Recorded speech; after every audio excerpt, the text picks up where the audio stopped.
A sudden sense of insignificance often hits when people realize the universe does not seem to notice our wishes or worries, and this awareness can create a strange loop in group decisions.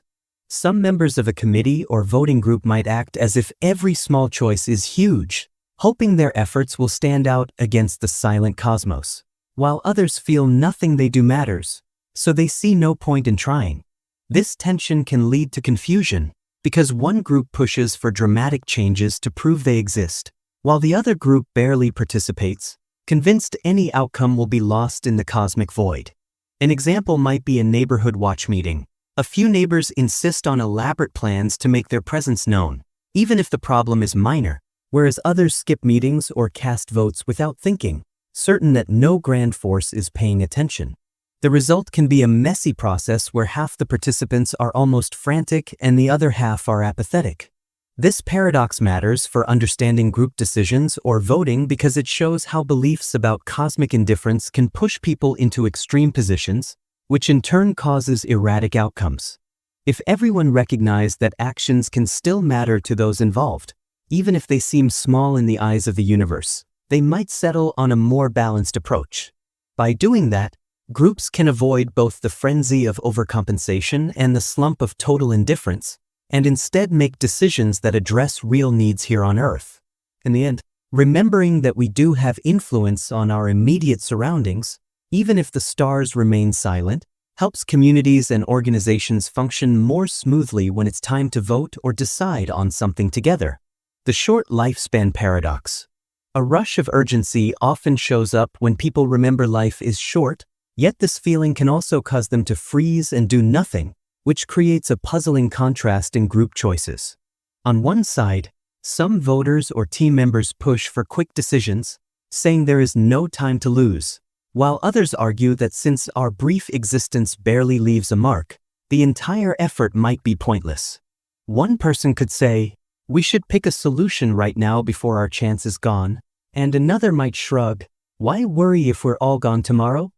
A regular example is planning a family vacation. A few relatives want to book flights and hotels instantly, afraid they will never have time later, but others do not want to invest energy in a trip they believe won't be remembered after a few years. This leads to a standoff where one side acts in a hurry, and the other side stalls or refuses to commit. The paradox is important for group decisions or voting because it illustrates how the idea of a short life can have two opposite effects. It can make some individuals overeager to finalize any choice, while it pushes others into a mindset that nothing really matters. A middle path would recognize that our limited time is a reason to act thoughtfully, yet not so hastily that we ignore careful planning. When people find that balance, they avoid the panic of rushing into poor options and the emptiness of giving up. By doing so, they make decisions that can still enrich their current experiences, which is valuable even if the universe will not record them for all eternity. The one among billions paradox. A strange kind of group problem appears when individuals feel lost among billions of people because they might think their single opinion is unnecessary and that thinking leads to unexpected outcomes. If each person believes someone else will speak up, many important ideas never get shared, and votes might not reflect the true wishes of the group. Take a large city council meeting about public transportation. Each resident might assume someone else will raise concerns about bus routes or train schedules, so they do not bother to attend or voice an opinion. Then the final decision might be made by a small group with narrow interests, leading to changes that do not help the majority. The paradox is that being part of a huge population could bring more diverse viewpoints, yet it can end up hiding those viewpoints because everyone thinks they are replaceable. This hurts the decision-making process or voting results since it masks many real preferences. Understanding this paradox helps us see that feeling unimportant can cause widespread silence, but also that every voice genuinely has weight when it comes to group decisions. If each person steps forward, believing their view might be the one that shapes a better outcome, the group has a better shot at reaching choices that truly reflect the community's needs. By recognizing how easy it is for people to vanish in a sea of billions, committees or voters can remind themselves that individual participation is vital, which leads to more accurate and fair results. The forgotten legacy paradox. A quiet hesitation often creeps in when people realize future generations will probably not remember their deeds, and this leads to a split where some obsess over making a mark, while others do not bother at all. In a vote or group decision, a few might argue that if they do not create something truly special, it will be lost in time, so they aim for huge, dramatic projects. Others think that since nearly all efforts fade, there is no point in trying to leave a legacy, so they back out of serious discussion. Picture a school board deciding on a new library. Some members suggest a grand building to stand for decades, convinced it must be impressive to live on in memory, while others see no reason to spend extra money if people 50 years from now will not even know who approved the plan. This standoff can stall progress, or produce an extreme outcome that does not match the community's real needs. The paradox matters in group decisions or voting because it reveals how thoughts about being forgotten can trigger strong ambition in some and total apathy in others. Recognizing that middle ground is key. Most things will fade, but they can still have meaning for people here and now, even if they are not etched into history forever. When people keep that in mind, they can guide votes toward choices that balance practical benefits with lasting quality, rather than swinging from an overblown monument to a lackluster plan. By doing so, groups make more sensible decisions that meet the present moment's needs, without getting trapped in worries about future recognition. The inevitable decay paradox. A peculiar conflict arises when everyone knows things break down over time, but some react by pouring all their energy into preserving things, while others throw up their hands and let everything fall apart. In a vote, one side might insist on constant maintenance or upgrades, determined to fight decay for as long as possible, while the other side figures it is a losing battle and not worth the money or effort. A homeowners association choosing whether to repaint the neighborhood fence is a simple example. Half the members may want top-quality paint and frequent touch-ups, while the rest think it will all peel eventually, so why not save the funds for something else? The decision can turn into a seesaw argument, with each side viewing the other's approach as a waste. This paradox is crucial for group choices or voting because it highlights how our response to decay can split people into extremes. If everyone recognizes that things do wear out, but that some upkeep can extend usefulness or beauty, they might find a plan that works for the community without becoming a money pit or letting everything rust away. By tackling the problem realistically, maintaining what truly matters and accepting that not everything can be saved, groups can avoid costly battles and also keep shared spaces functional. In the end, this approach reminds us that even if ultimate decay is certain, reasonable care still benefits those living in the present, and that understanding can shape more balanced decisions. The unstoppable time paradox. A sense of unease often follows the realization that time never stops, driving some people to rush every group decision, while others believe they can delay forever because the clock will keep ticking no matter what.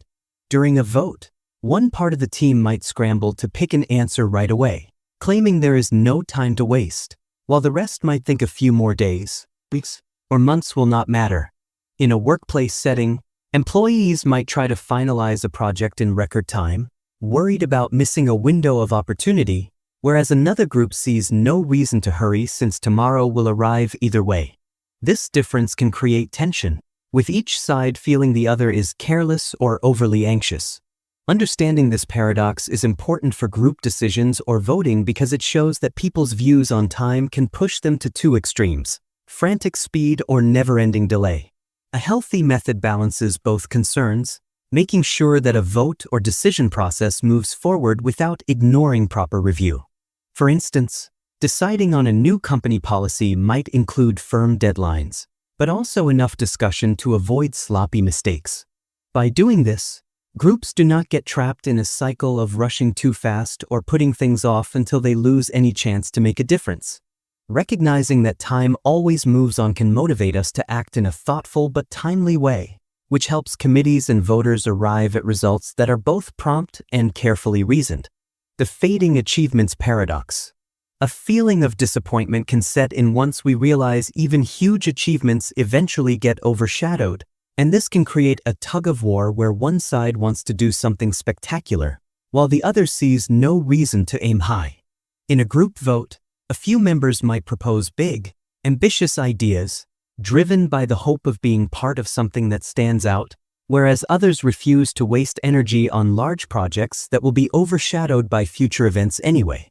A volunteer group working on a local festival can show this tension. Some volunteers want a massive fireworks display and star performers, believing they need something unforgettable, while others are sure that no matter what they plan, interest will fade in time.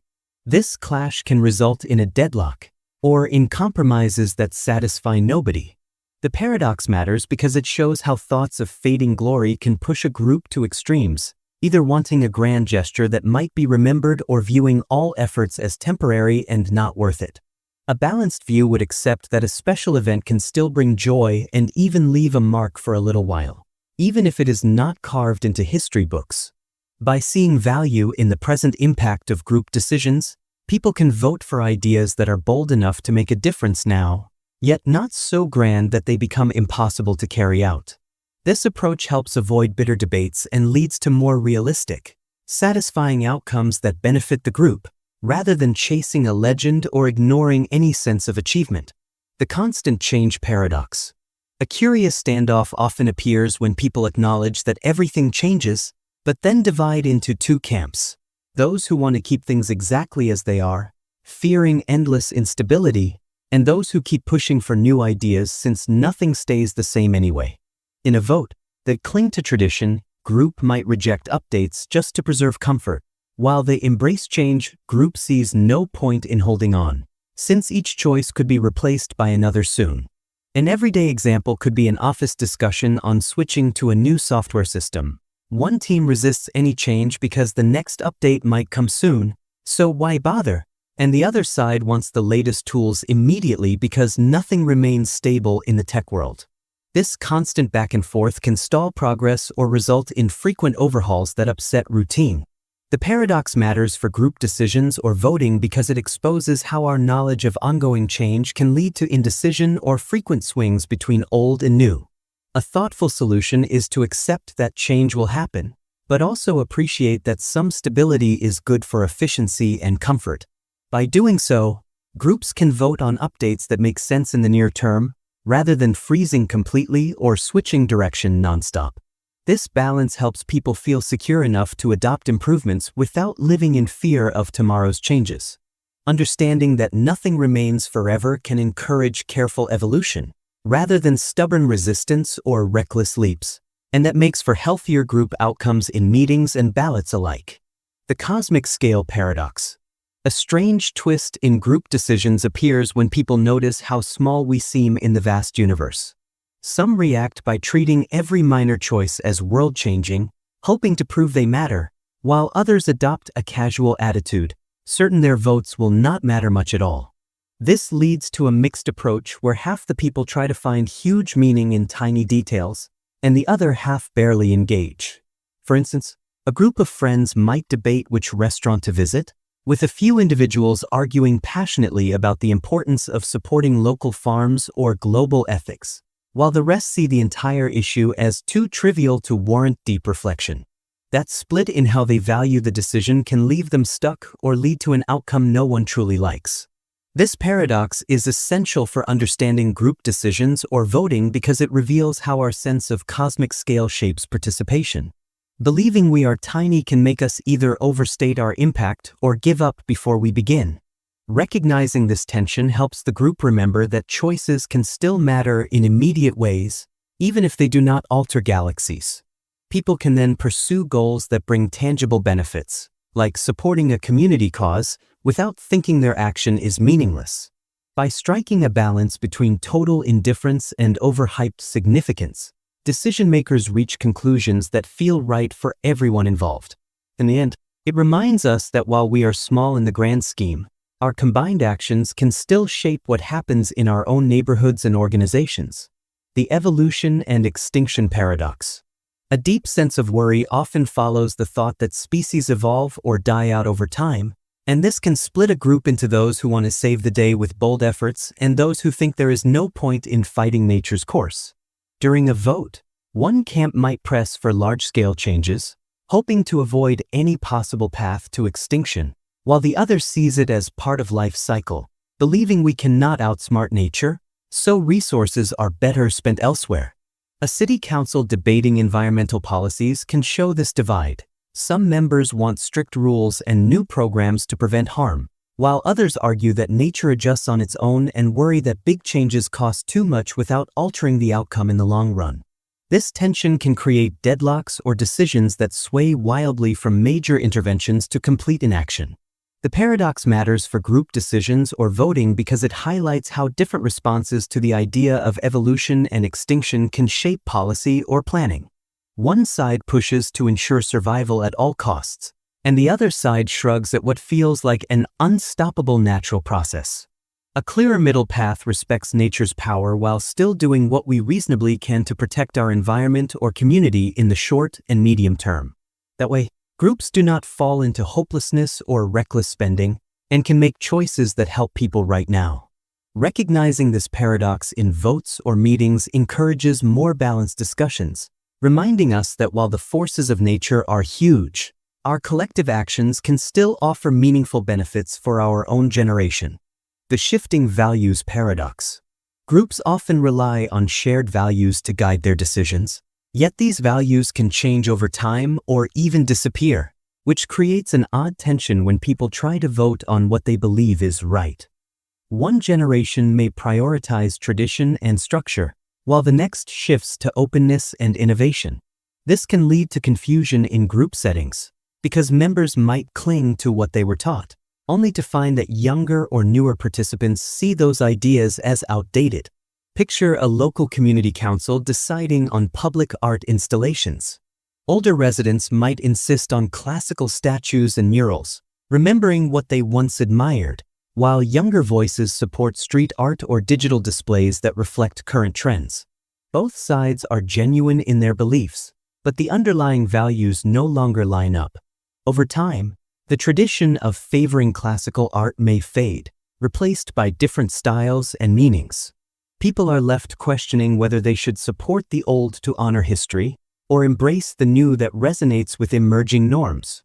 The paradox arises because individuals assume certain principles are fixed, yet discover that those same principles can lose their power or transform completely. When voting on projects or proposals, this shift can produce unexpected results, such as a sudden rejection of long-standing practices or a strong push for radical change. An everyday analogy is the evolution of technology preferences. Once, regular mail was considered the proper way to send invitations, but now digital invites might be seen as simpler and more practical, revealing how group norms evolve. This matters for understanding group decisions and voting because it shows that the important values people believe in today might not hold the same weight tomorrow, and that can create friction or confusion in the decision-making process. If a community or organization recognizes that values are not permanent, they can adapt more smoothly and seek approaches that fit current needs without clinging too tightly to what worked in the past. By accepting that values do change, voters can also stay open to fresh ideas instead of assuming that what was correct before will always be correct. In the end, acknowledging shifting values helps everyone make choices that serve the present moment effectively. The distant future paradox.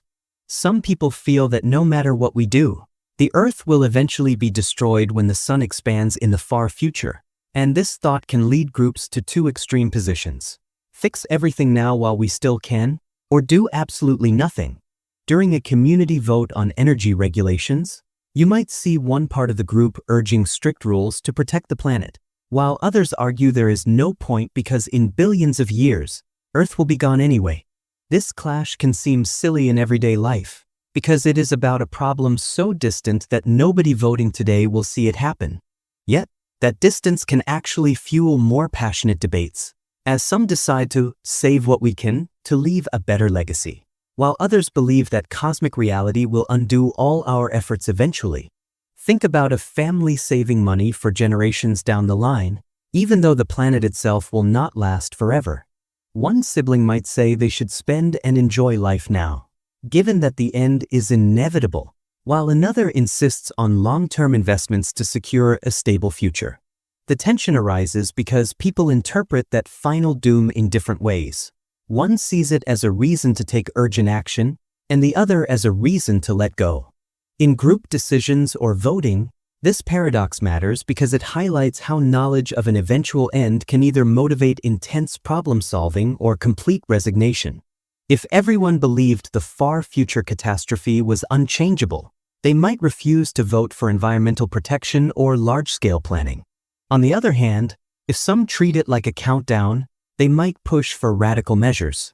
Recognizing this paradox can help groups find a balanced view.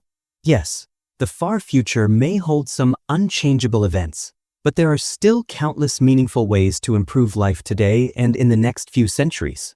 That mindset can stop people from giving up on collective efforts or falling into frantic overreaction.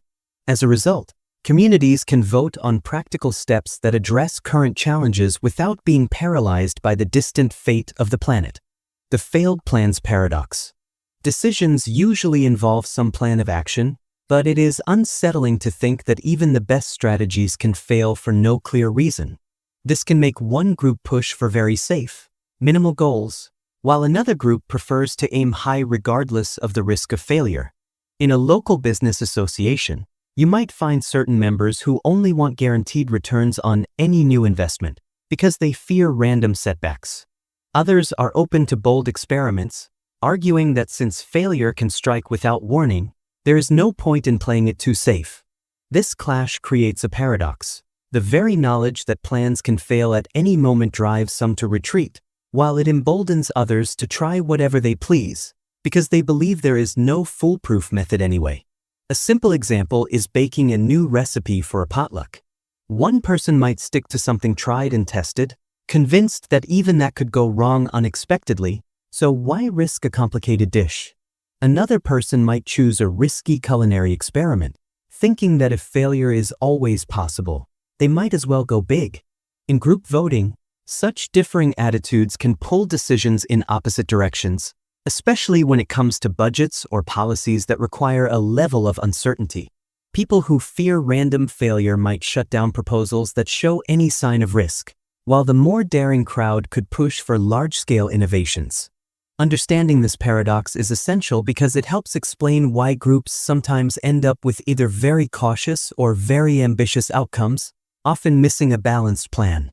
Recognizing the role of chance and unplanned obstacles can encourage a mix of careful planning and creative thinking instead of swinging to one extreme. By doing so, participants accept that failure can strike, but do not let that possibility silence all new ideas. In the end, this balanced approach in voting or collective decisions helps communities and organizations grow, while also staying realistic about the unpredictable nature of life. Everyone can share the benefits of new attempts without being paralyzed by the knowledge that even the best plans sometimes fail. The subjective meaning paradox. Groups can run into a puzzle when they realize that people assign their own meanings to events, so there is no universal truth everyone agrees on. This can bring voters or committee members to a standstill, because each person frames the issue through their own feelings or experiences. Some might say, "This is clearly the best option," while others cannot see it the same way, leading to confusion over which viewpoint is correct. A city planning board discussing a new park might encounter a member who sees it as a symbol of community unity, while another views it as an unnecessary use of funds. Both opinions stem from personal interpretations of what a park means. These subjective views can make the group doubt whether they can ever find a decision that fits everyone's mental model.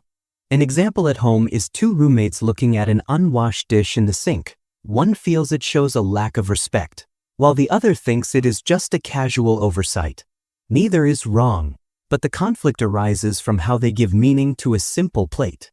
In a voting scenario, this problem is important because it can lead to endless debates, with each side convinced they see the truth, even though they are each applying their own lens.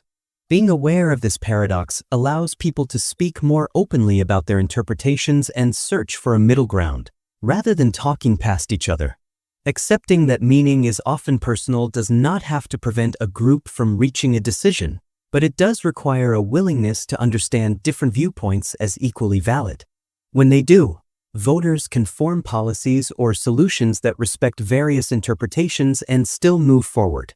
In the end, recognizing subjective meaning helps groups embrace the idea that everyone sees the world a little differently, which can reduce friction and produce decisions that feel more inclusive. That inclusivity strengthens the outcome and makes people more likely to abide by the collective choice. The smallness dread paradox.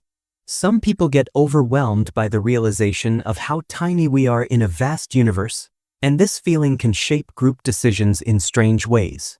On one hand, a few members may pour extra energy into voting or project planning, thinking it is their chance to make their mark before time runs out. On the other hand, others feel paralyzed, certain that no matter what they do, it cannot possibly matter on a cosmic scale. These opposing reactions can tear a committee apart when it is time to act. During a neighborhood cleanup event, for example, certain residents might become extremely dedicated, hoping that organizing a trash removal effort will at least improve their small corner of the world. Meanwhile, some neighbors avoid the event entirely, convinced that any small action will be swallowed by the universe's indifference. This paradox affects voting and group decisions because it reveals how a deep sense of our smallness can cause either intense motivation or total withdrawal. One side sees a fleeting chance to leave a positive imprint, while the other sees futility in every step. If a community recognizes this conflict, they can address it by showing that local actions may not fix everything, but can still improve real lives here and now.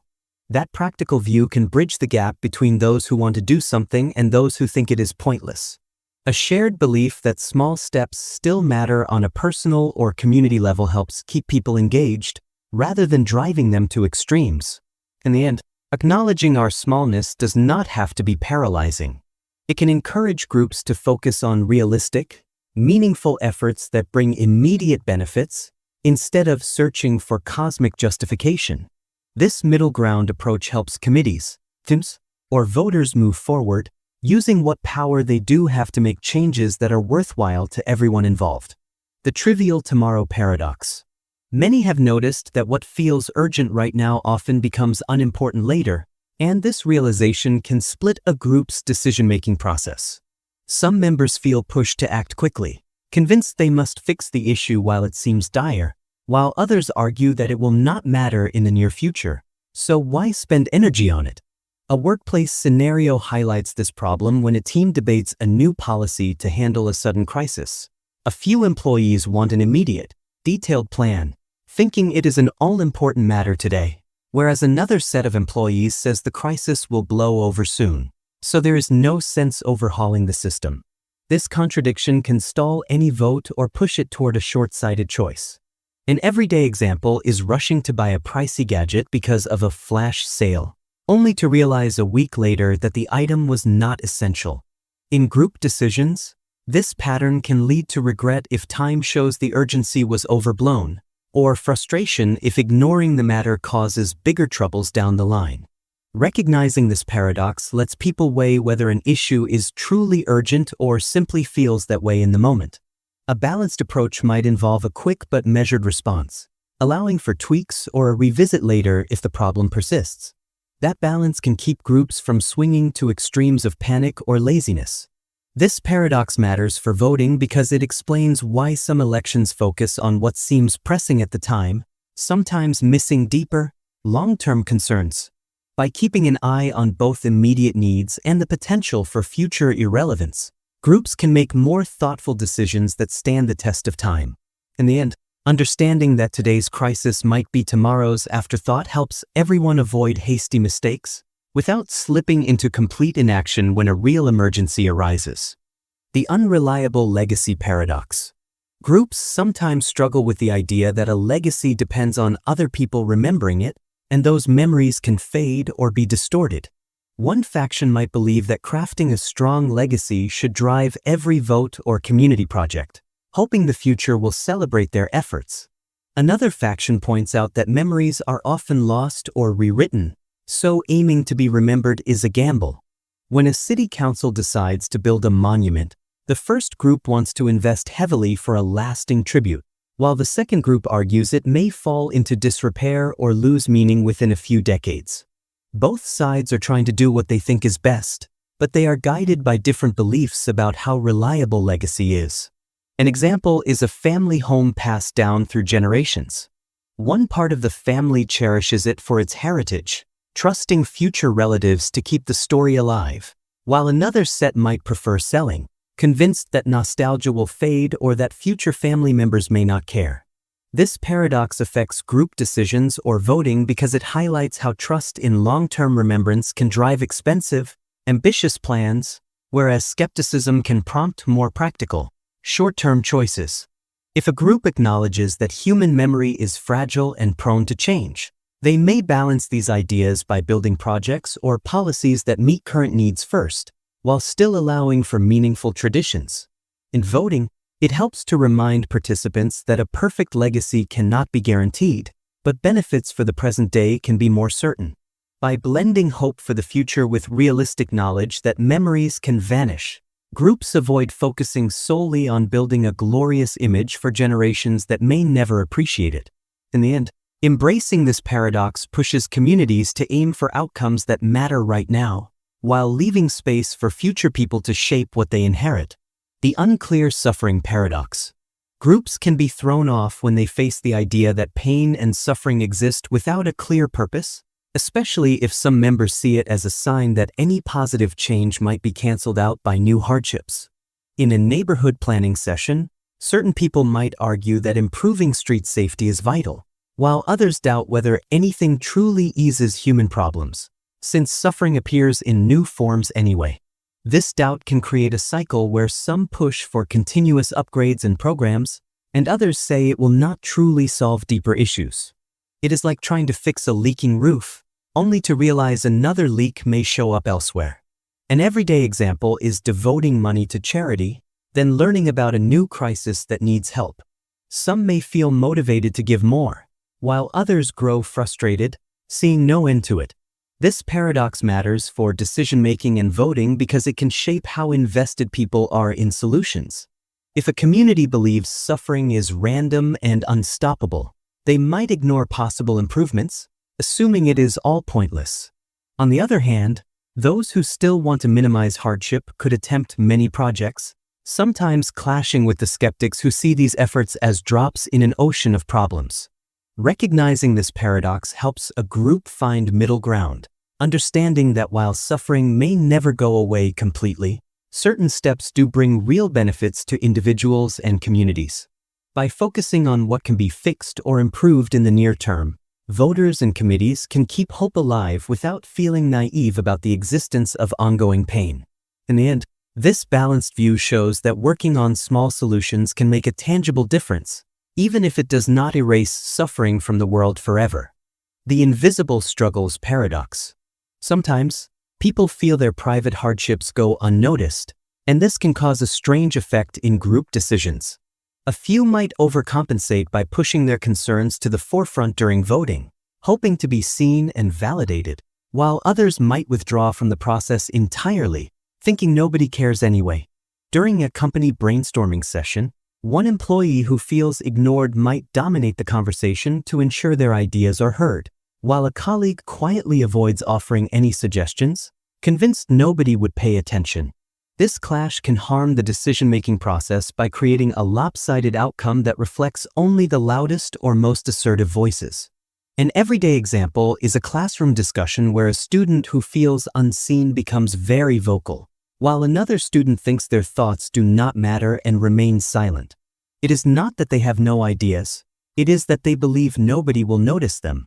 This paradox is key to understanding group choices or votes because it shows how a sense of invisibility can shape behavior in extreme ways, either leading to someone taking over or someone else giving up. Recognizing it allows committees or communities to encourage more balanced participation by reassuring every member that their input is valuable. That way, people do not need to shout to be heard, nor do they feel compelled to hold back completely. When groups make an effort to acknowledge the struggles that are not always visible, they can create an environment where voting and decision-making reflect the true range of opinions, rather than just the loudest ones. In the end, Awareness of this paradox helps everyone remember that unseen challenges do exist and that every individual deserves a place in the conversation, which leads to fairer and more accurate outcomes. The human purpose dilemma. Believing that the idea of purpose might only exist in human minds can send groups in two directions.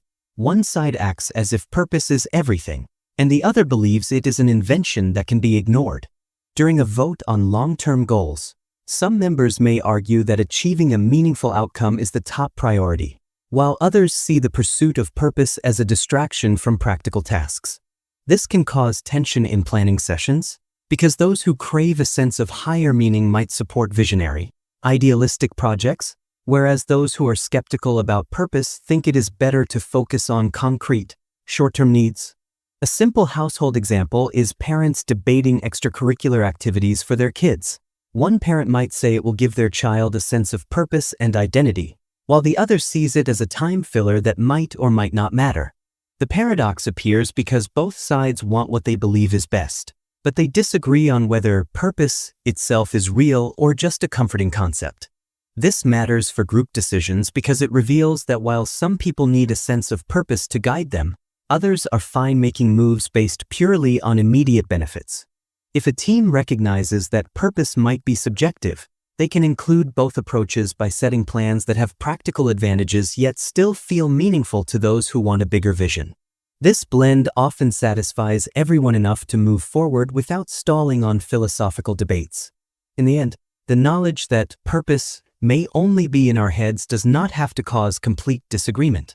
It can simply remind us to respect different ways of finding or ignoring meaning, which helps group decisions stay grounded while still feeling valuable to those who seek a higher goal. The conflicting philosophies paradox. Some people see life through one set of beliefs, while others follow a completely different system, and this variety can create confusion whenever a group needs to make a decision. One person might strongly believe in strict rules that keep everyone safe, while another is sure that individual freedom should always come first. When these viewpoints clash during a vote, each side feels its values are right, making it hard to find a middle ground. Think of a local neighborhood group discussing whether to ban loud music after a certain hour. Some argue that peace and quiet help maintain harmony, while others claim they have a right to make noise at any time in their own space. Both groups have genuine reasons, but no single approach pleases everyone. The paradox arises because people expect a simple solution, yet different philosophies can be deeply held and nearly impossible to reconcile. In everyday life, you might see this when friends plan a trip. One friend insists on a fully scheduled tour, believing organization leads to the best experience, while another friend wants zero plans, trusting spontaneity more. Neither side is wrong, but they have conflicting ideas. This matters in group decisions or voting because it reminds us that not everyone shares the same big-picture principles. If participants recognize that values can differ wildly, they might focus on practical compromises instead of trying to convert others. By doing so, the group can find a path that respects different priorities. Without this understanding, teams often argue in circles, feeling that the other side just doesn't get it. A helpful approach is to agree on shared goals, like the well-being of the group, and then work backward to see how each belief system can contribute. That way, people who value order and those who value freedom can see a bit of themselves in the final choice. In the end, knowing that no single philosophy fits everyone can push groups to communicate better. It also helps them avoid the trap of thinking there must be one perfect solution. Instead, they learn to collaborate around the reality that humans hold many different truths, all at the same time. The ever-changing science paradox. Others notice that scientific truths keep evolving, and this awareness can make group decisions tricky because people cannot always agree on what facts to trust. While some place strong faith in the latest research, others worry it might get overturned next year, so they hesitate to invest time or resources in what could soon be outdated. This leads to arguments in settings like school boards or local governments, where officials must decide on policies that rely on scientific findings, perhaps about health or the environment. One side insists on immediate action based on current data, while the other fears that shifting evidence will make today's choice look foolish tomorrow. An easy example is dietary guidelines. 1 year, experts label certain foods as unhealthy, only to revise that stance as new studies come out. People who remember these changes might be skeptical about locking a meal program into strict guidelines, worried it will need an overhaul later. This paradox matters because it can slow the decision process. Groups get caught between taking bold steps guided by up-to-date science and waiting for even more research, hoping for absolute certainty. In real life, you might see a family hesitating about replacing their older car with an electric one.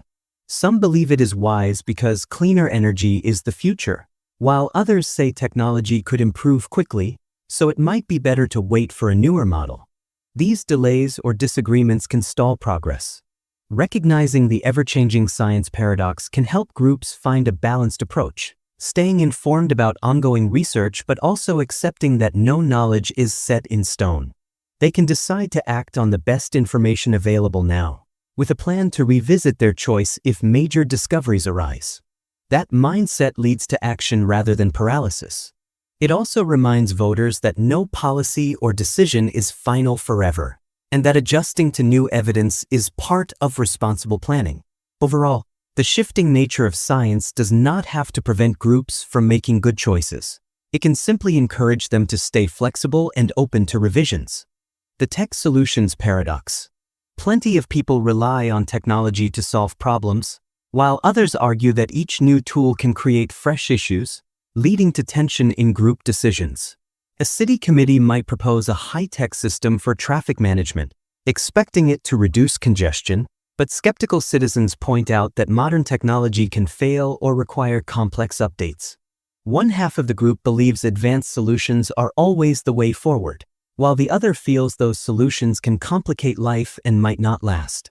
An everyday example is using smart gadgets at home. Some homeowners embrace them, hoping to save energy and time, while others see them as potential security hazards or extra expenses. During a vote about upgrading city infrastructure, the pro-tech side claims that ignoring innovation is falling behind, and the cautious side insists on simpler, proven methods to avoid chaos if the system breaks. This paradox matters because it shows that no matter how promising a new invention seems, a portion of the group will be wary of potential downsides. If the team acknowledges this paradox from the start, they can weigh both views and maybe test a small trial before committing fully. By doing so, they learn whether the technology actually solves the problem without causing more trouble. A balanced approach could include a backup plan, ensuring that if the new tech fails, the community is not left stranded. This helps build trust among skeptical members and also satisfies those excited about progress. Recognizing the tech solutions paradox can keep decisions grounded, reminding everyone that gadgets and apps, while useful, are not always the perfect fix. In the end, it is about balancing enthusiasm for innovation with a realistic look at its potential flaws. When the group respects both sides, they can make decisions that harness the best of modern advances without putting too much faith in untested tools. Doing so encourages smoother adoption and better cooperation, as both early adopters and cautious members feel heard.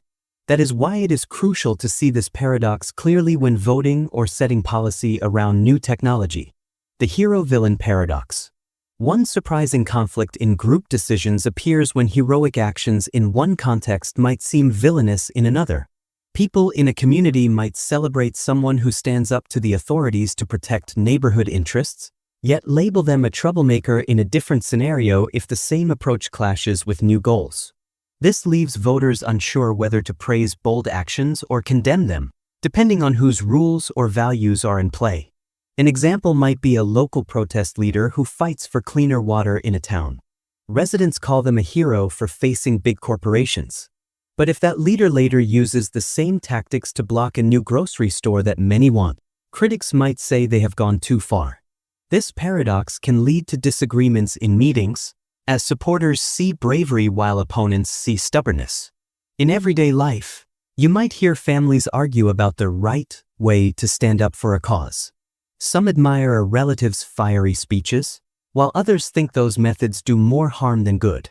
This matters for voting because people can confuse the moral label they attach to someone's actions with the results those actions produce. If the group sees them as a hero, they may overlook flaws. If they see them as a villain, they might ignore valid points. Recognizing the hero-villain paradox helps committees and teams focus on actual outcomes, rather than whether someone seems righteous or not. They can ask whether a proposed solution helps or harms, instead of judging the individual based on past actions. By keeping an open mind, voters can weigh ideas on their merits and avoid labeling someone too quickly. This becomes especially important in heated debates or elections, where public opinion can swing fast. In the end, the paradox reminds everyone that heroism and villainy can shift based on perspective. Today's champion might be tomorrow's antagonist if the group's needs or values change. Accepting this can lead to more thoughtful discussions about actions and consequences, which helps groups make fair decisions that truly benefit the majority. The randomness trap paradox. Some people notice that life seems random at times, so they either embrace unpredictable choices or feel there is no point in putting much effort into planning. In a voting scenario, a few participants might say, "Let's pick an option by drawing lots," believing it is as good as any other method because luck plays such a big role. Others become so discouraged by life's unpredictability that they abstain from voting, thinking it will not affect the random outcome.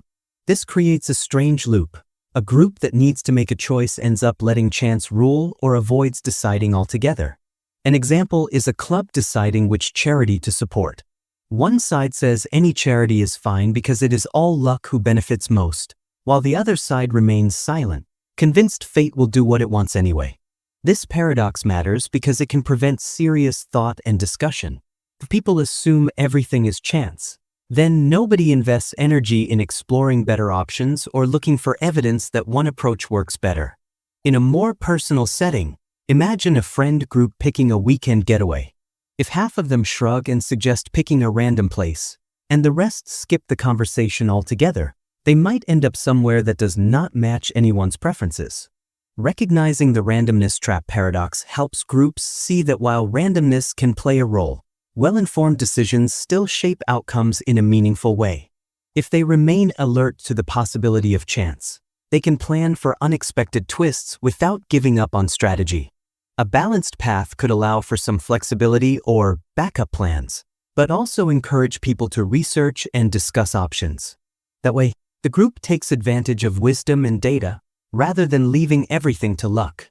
In the end, acknowledging randomness should not stop us from trying to make good choices.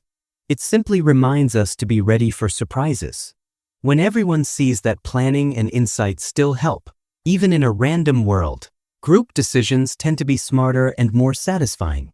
The unfilled desires paradox. Many people carry dreams that never come true, which can make them approach group decisions in unexpected ways. On one hand, some participants push extra hard for a vote that matches their own unfulfilled wish, hoping this time they will finally see success. On the other hand, others might believe such desires will remain out of reach, so they avoid putting any real effort into the discussion. This can create a split where one faction clings to hope, while the other quietly gives up. Imagine a local team planning a community festival.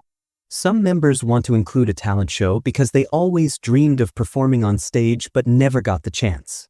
Others do not bother sharing ideas, thinking their wishes never come to life. So why bother? The paradox is that both sides can feel left out if they do not see actual progress. The hopeful group might face disappointment if the vote does not pass, while the resigned group might feel even more certain that nothing works out. In everyday life, you might see this dynamic when coworkers brainstorm improvements in the office. One colleague with an old ambition to start a wellness program might fight hard to include it, while others simply nod and wait, convinced their own dreams for the workplace will not happen anyway. Recognizing the unfilled desires paradox helps in voting or group decisions because it explains why some people push very personal ideas, while others hold back. By openly discussing these hidden wishes, the group can find ways to incorporate or at least address them, rather than letting them drive unspoken tension. It also teaches that unrealistic expectations can lead to letdowns, So it is wise to balance dreams with practical considerations. If the group can create a compromise, members who dream big might see parts of their vision realized, and those who gave up might discover a reason to speak up again. In the end, understanding this paradox encourages a kinder, more empathetic approach to decision-making, where even unfulfilled desires are considered. That sense of fairness can keep the group united, rather than divided by hopes and disappointments. The fickle praise paradox. Some people chase recognition or praise, but this can be risky when group opinions change so easily. At one moment, a community might celebrate someone's efforts, but the next moment, a new issue arises, and attention shifts. This leads to confusion in voting, because individuals who seek applause may jump from one popular cause to another, losing focus on long-term needs. Meanwhile, those who do not care about praise might refuse to speak up, letting the loudest voices shape the outcome.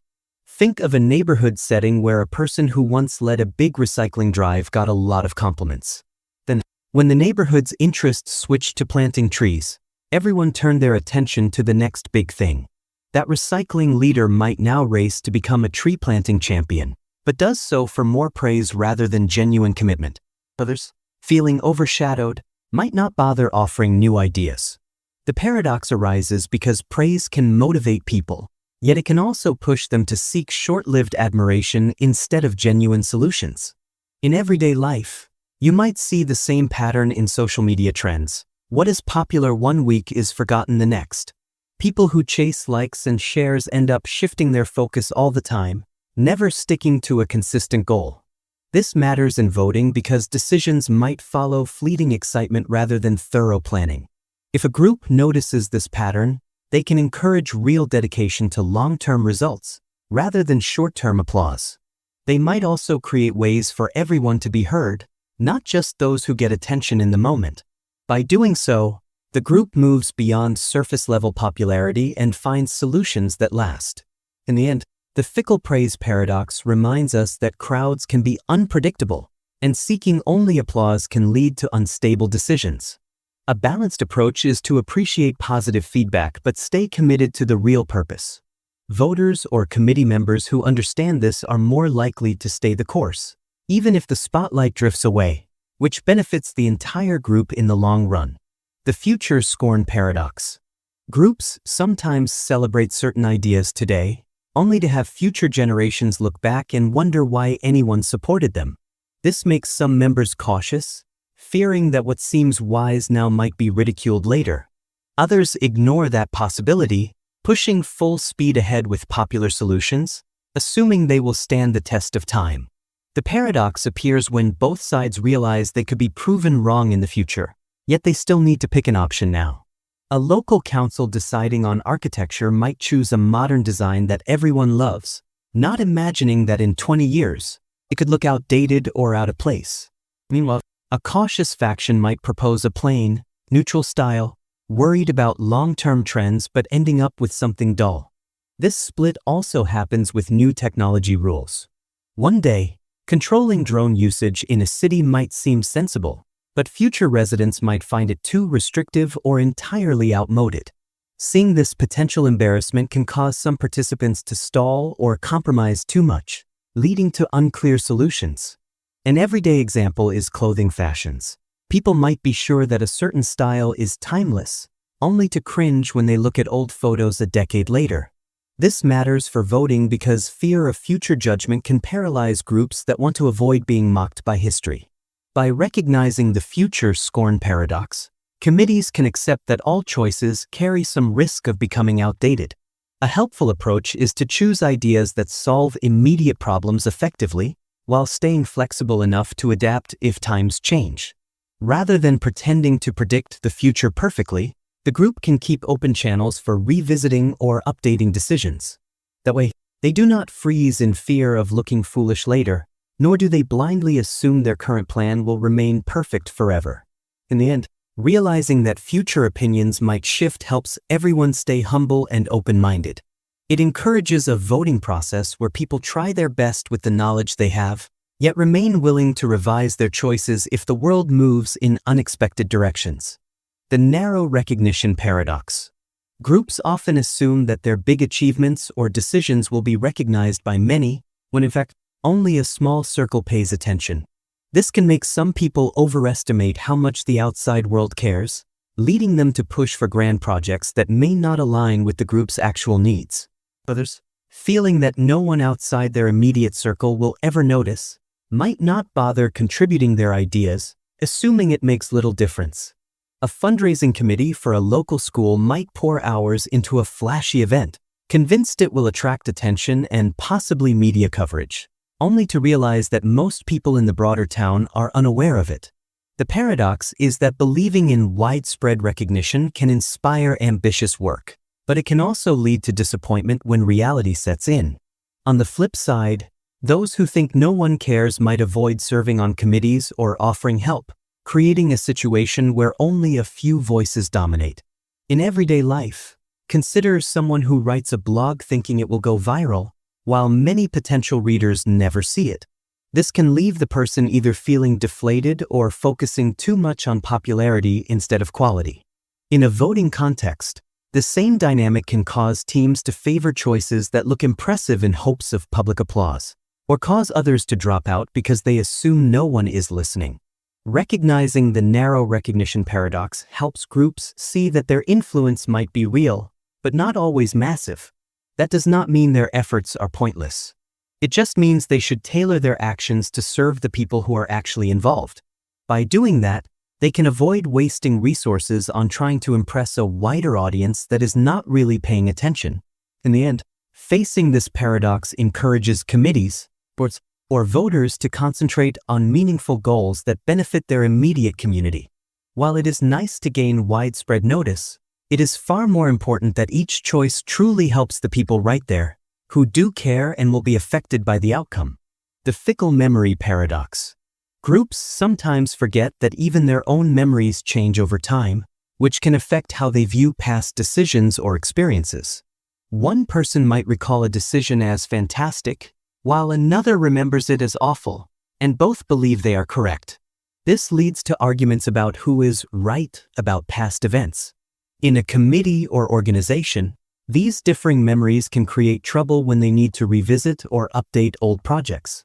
If half the members think a previous choice worked well, they may vote for a similar approach, while the rest, who recall a bad outcome, resist.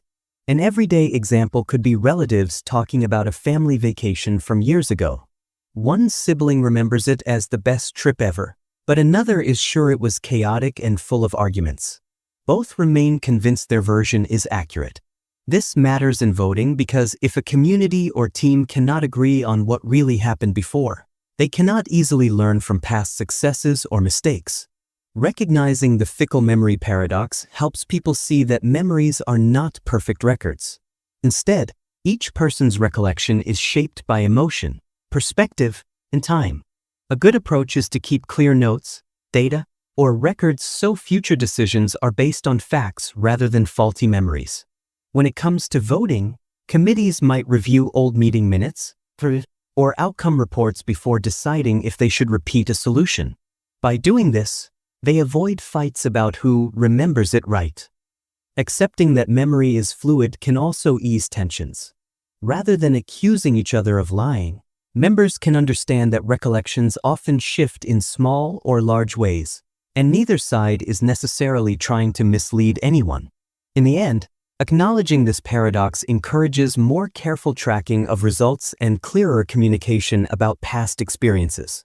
People learn that their personal memory might be incomplete, so they are more willing to look at concrete evidence or to listen openly to other perspectives. As a result, group decisions become more informed and fair, because the team relies less on hazy recollection and more on shared facts. This helps everyone move forward with fewer arguments over how things really went. The conflicting moral frameworks paradox. People often have different ideas about what is right or wrong, and these ideas can come from upbringing, religion, or personal experiences.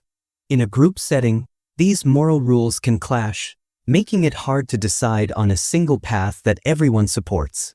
One person may believe it is always best to follow a strict set of rules, while another might think it is better to adjust those rules based on the situation.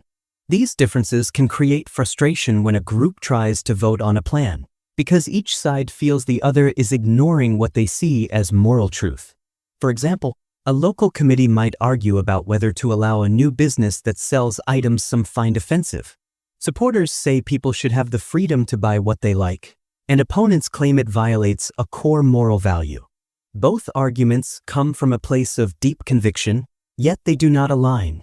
This paradox shows that having strong morals does not guarantee an easy decision process. In fact, it can lead to more tension, since each group member believes their view is the only correct one. If people recognize that moral frameworks differ, they may become more open to compromise or at least look for common ground. For instance, the committee might decide to set certain guidelines for the business, making it less disruptive while still respecting the freedom to choose. The vote could involve a middle path, but some might still feel uneasy, since compromising on moral questions can feel wrong. This paradox is important for group decisions because it reminds us that a single moral answer rarely suits everyone. No matter how clear one person's moral stance is, others have their own moral beliefs, which may clash just as strongly. Realizing this can lead to more patient talks, where people try to understand why others hold certain values. That approach might not make disagreements vanish, but it can help the group find a path they can all live with, at least enough to move forward. In many cases, that is the best outcome we can hope for when so many beliefs collide. The indifferent nature paradox. Some people feel that nature does not care about human goals or feelings, and this thought can affect how we make group decisions. In a neighborhood prone to floods, for example, a committee might debate whether to build levees or relocate homes. One group believes that no matter what humans do, rivers will flow and storms will come, so it might be wiser to move out of harm's way. Another group feels that proper engineering and planning can hold nature back, at least enough for people to stay put. This paradox shows up when some see nature as an unstoppable force, while others trust human efforts to tame it. The tricky part is that both views hold some truth. Nature can be fierce and unpredictable, yet modern engineering can help in many cases.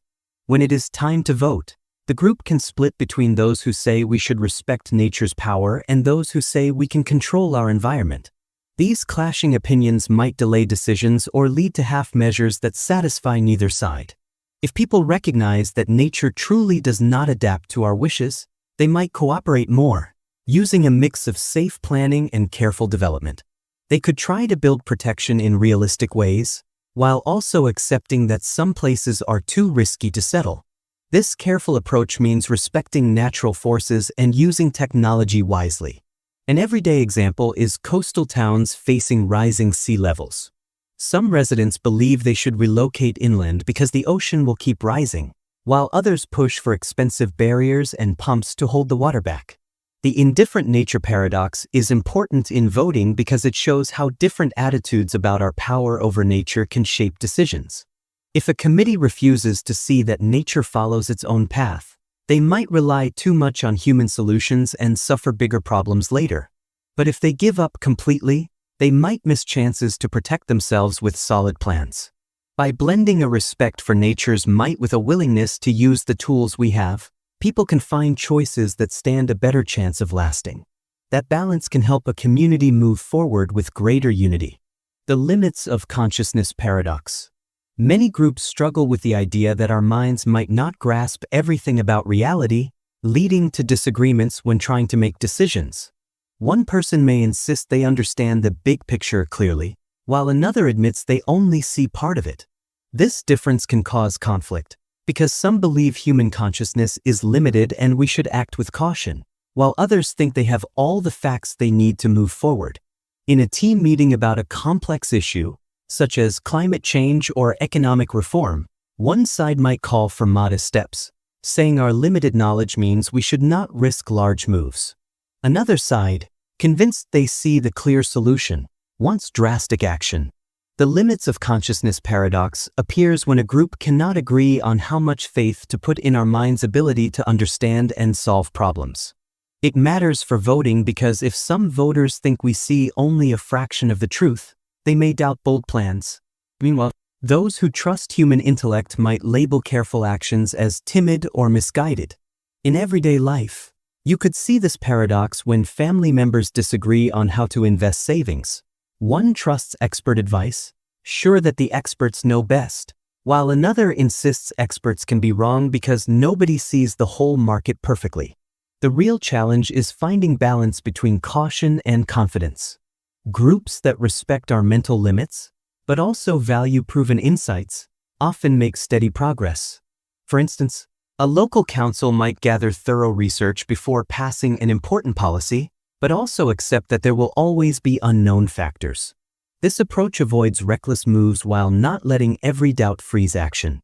Recognizing the limits of consciousness paradox can help people see why some group members are quick to question or slow to commit. It can also remind us to remain humble, knowing there might be things beyond our mental reach. If we keep learning and stay open to updates, we can make decisions that are flexible, adaptable, and less likely to fail due to hidden problems. That mindset encourages healthier debate and more realistic voting outcomes. The language inadequacy paradox. Groups can also face problems when they realize that the words they use may not fully capture complex ideas. One member may argue that a policy is fair, while another person imagines a totally different meaning for fairness. This language inadequacy paradox becomes clear whenever we vote on plans or guidelines that rely on broad terms like justice, safety, or progress. People think they are agreeing on the same goal, but their private definitions might not match. During a neighborhood watch meeting, for example, someone might say they want increased security, yet another member might believe this refers to friendly check-ins among neighbors, while a third imagines hiring armed guards. When they discover their words meant different things, arguments follow. This paradox matters in voting because it can produce confusion or disappointment if the final outcome is not what people expected based on their personal interpretation of keywords. It can also discourage people from participating as they feel misled or ignored. A common real-life example is school policy. Parents might agree that improving education is good, but one group wants more tests, another wants more art classes, and a third focuses on real-world skills. They were united by a phrase, yet each saw it in a distinct way. Recognizing the language inadequacy paradox helps a team or community clarify what they truly mean before casting votes. They can avoid some disagreements by defining important terms early, so everyone has a shared understanding. While it is not always possible to pin down every word, careful discussion can reduce mismatched assumptions. For instance, in a local council meeting, members might list examples of what they consider clean energy to ensure they align on the concept. This practice leads to smoother decision-making and fewer surprises later, even though language will always have gaps. Acknowledging this paradox encourages people to talk through possible meanings and try to find common ground. That way, they stand a better chance of agreeing on real actions, rather than only agreeing on vague words. In the end, it reminds us to be patient and thorough when we communicate, especially in group settings where decisions must reflect multiple viewpoints. The fragile beliefs paradox. Some people hold certain beliefs so tightly that any challenge to them feels threatening, yet others may find their own convictions changing over time. This fragile beliefs paradox can cause tension in group decisions because one side clings hard to what they believe, while the other side sees beliefs as open to adjustment or growth. During a community vote on a controversial issue, such as new building rules or social guidelines, those with fixed beliefs might refuse to hear opposing views, convinced that changing course would betray their core values. Meanwhile, others might shift their stance if they encounter fresh evidence or compelling arguments, aiming to be flexible. The result is often a deadlock, as the rigid group accuses the flexible group of lacking principle, while the flexible side feels the other is stuck in old ways. This paradox arises because beliefs can be both powerful and vulnerable. A person who places all their certainty in one view might become defensive if it is questioned, even when the question is reasonable. In everyday life, you might see this when relatives debate a family tradition. One feels it must stay as it is, seeing any change as disrespectful, while another thinks traditions should adapt to remain meaningful. The fragile beliefs paradox matters for voting because it explains why some members may be unwilling to compromise. They fear that giving ground shows weakness in what they hold dear. On the other hand, those open to revision might seem inconsistent or too casual about important values. Recognizing this paradox lets a group see that beliefs can be strong yet also need room to breathe. If participants gently explore reasons behind others' convictions, they may discover shared interests. Finding small points of agreement can make a big difference, allowing for gradual change that does not feel like a betrayal. The group might also decide on temporary steps that respect traditional concerns while testing new ideas. By facing the fragile beliefs paradox directly, voters learn to handle disagreements with empathy. This approach helps them reach outcomes that honor deep values without closing the door to growth or necessary updates. The repetitive daily routines paradox. Everyday life can feel repetitive, which sometimes leads people to think their efforts make no difference at all. This attitude can show up in voting or group decisions when some members assume that tomorrow will be the same as today, so why bother making new rules or plans? They believe everything will drift back into the same pattern. Others feel that even routine tasks can create progress, little by little, if they keep trying. The result is a standoff between those who see repetitive routines as a sign of stagnation and those who see them as a foundation for slow but steady improvement. A local committee discussing neighborhood safety might face this paradox. One side says that no matter how many times they raise the same issues, they end up with the same problems, so they want to stop wasting energy. Another side argues that regular meetings and small steps, like monthly cleanups or watch programs, can gradually change things. This repetitive daily routines paradox matters in group decisions because it influences how willing people are to commit to ongoing efforts. If participants see repetition as pointless, they might not vote for projects that require steady work. But if they view repetition as practice or a way to build habits, they could support long-term solutions, even if the progress is not dramatic. A simple example is learning a new skill, like playing an instrument. Some quit early, frustrated by the same drills day after day, while others accept repetition as part of growth. Recognizing this paradox helps communities and teams find value in small, repeated actions. They might create policies that reward regular participation, showing that routine contributions can lead to real outcomes over time.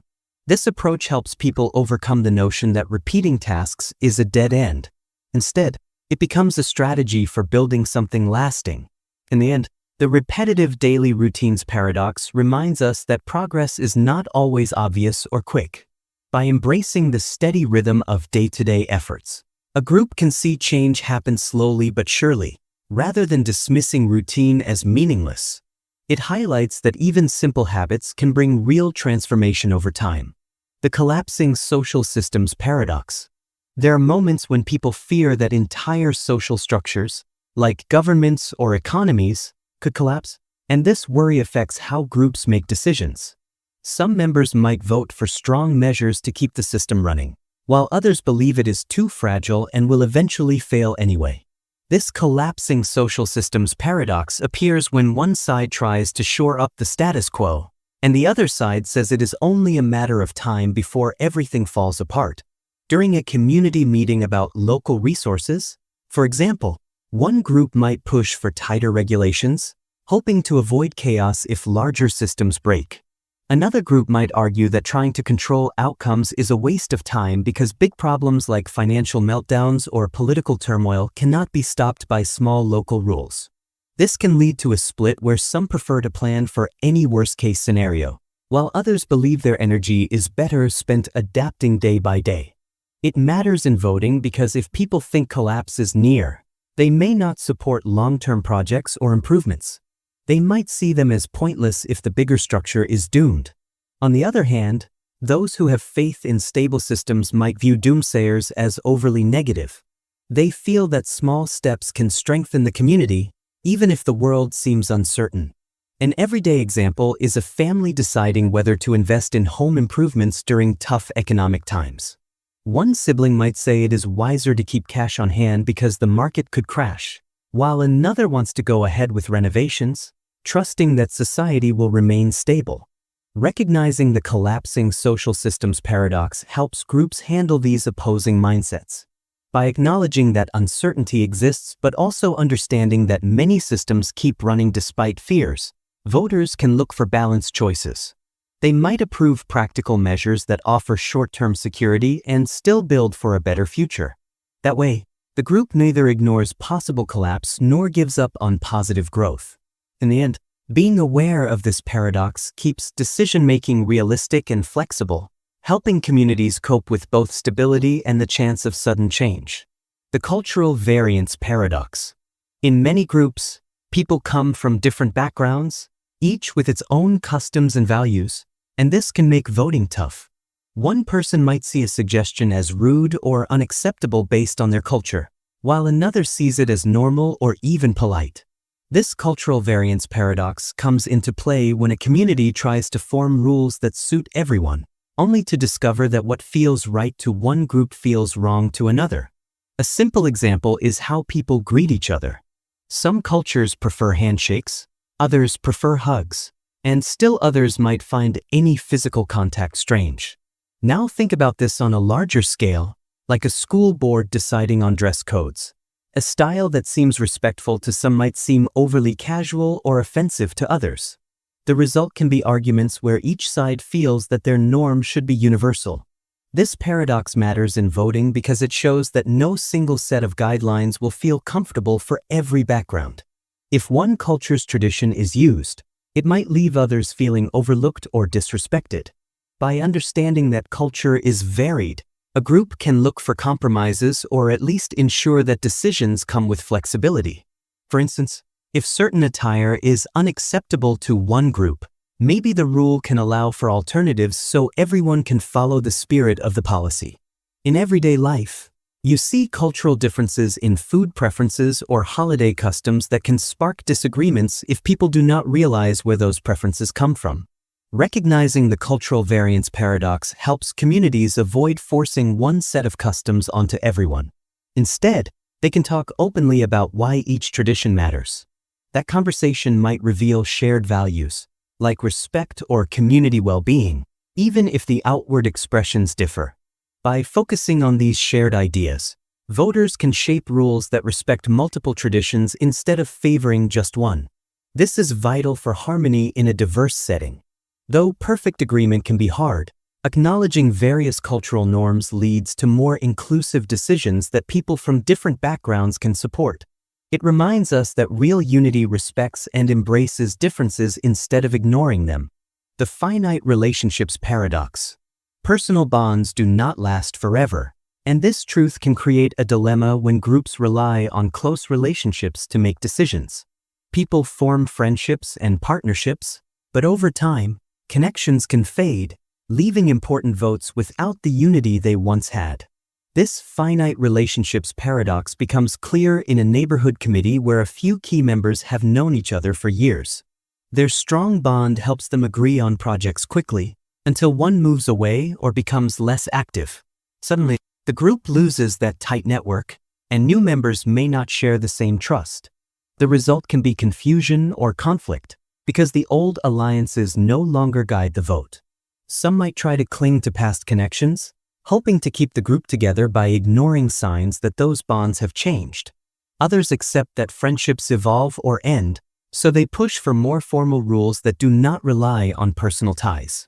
In everyday life, you see this when close friends who start a business together eventually part ways, leaving important choices to be settled by newcomers.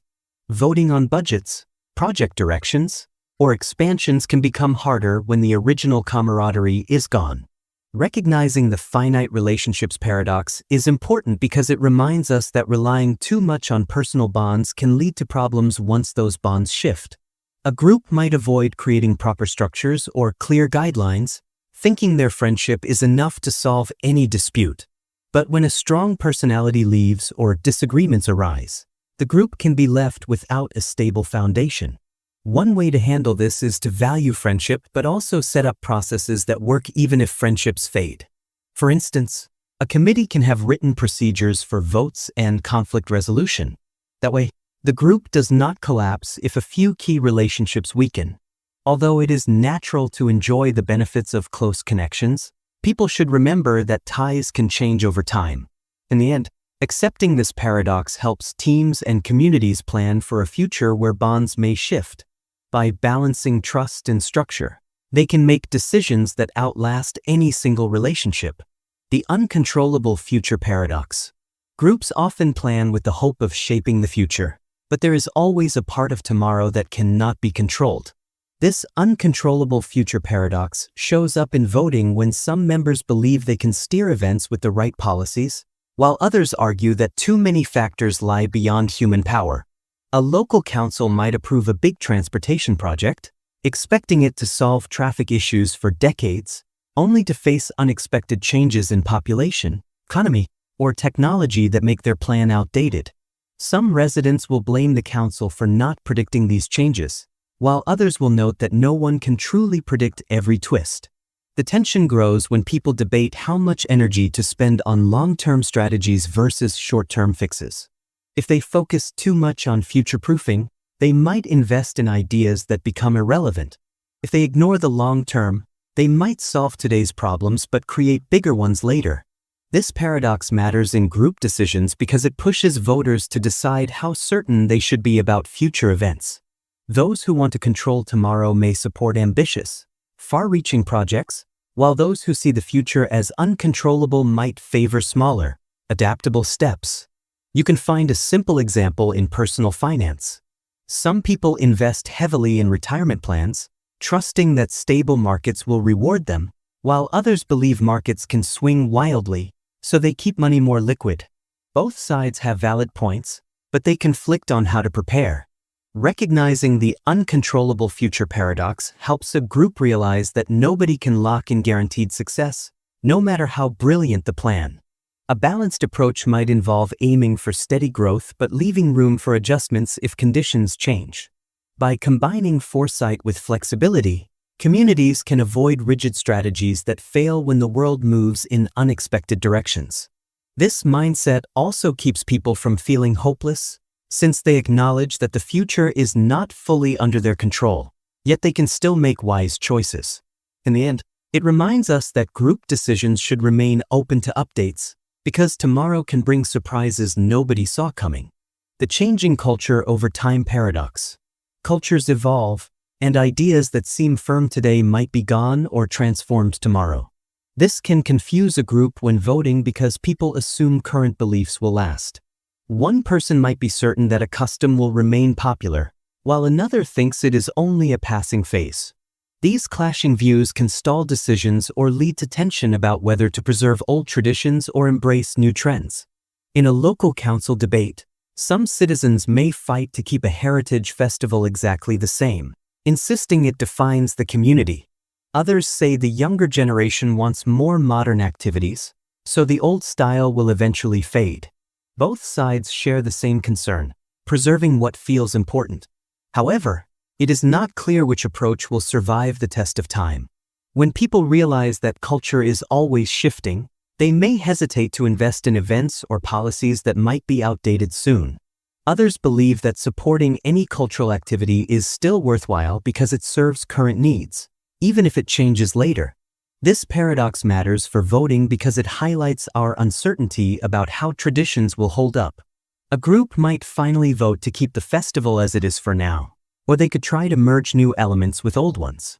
By understanding that no culture remains fixed, they avoid the mistake of thinking today's approach must last forever.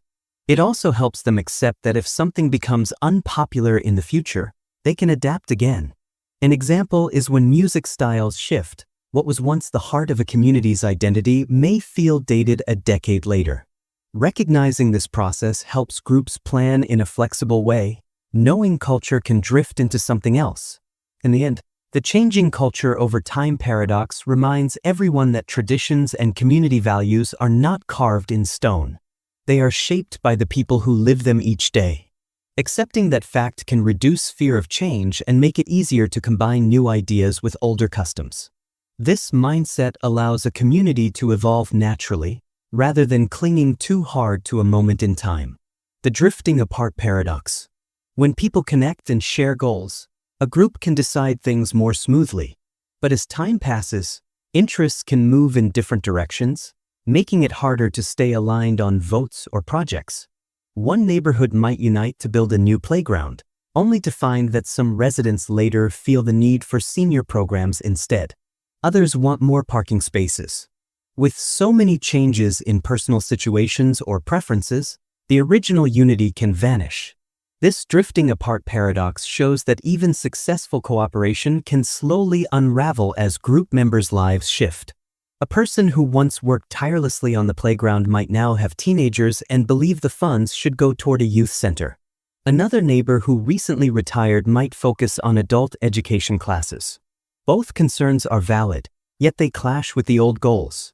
In voting, this becomes a problem because people who previously agreed may no longer see eye to eye. They might argue over how to use funds or share public spaces. Over time, a once solid group can split into separate camps, each with a new mission. The paradox is that doing well together in the past does not guarantee future harmony. Recognizing this helps communities remain open to changing needs. Instead of assuming the same goals apply, they can hold regular discussions to see if priorities have shifted. That way, no one feels locked into a decision made years before. An everyday example is a group of college friends who move to different cities. Initially, they share many interests, but as careers and families evolve, they stop agreeing on simple things like vacation plans. They may either adapt and find fresh ways to connect or drift apart entirely. By understanding that even solid bonds can shift over time, voters and committees can set aside pride in past achievements and acknowledge new realities. Doing this leads to more practical decisions that serve present needs. It also reminds everyone that drifting apart is natural and not necessarily a failure. Groups can choose to adapt together or accept that each member might head in a new direction, and that understanding can reduce conflict in the voting process. The questioning knowledge paradox.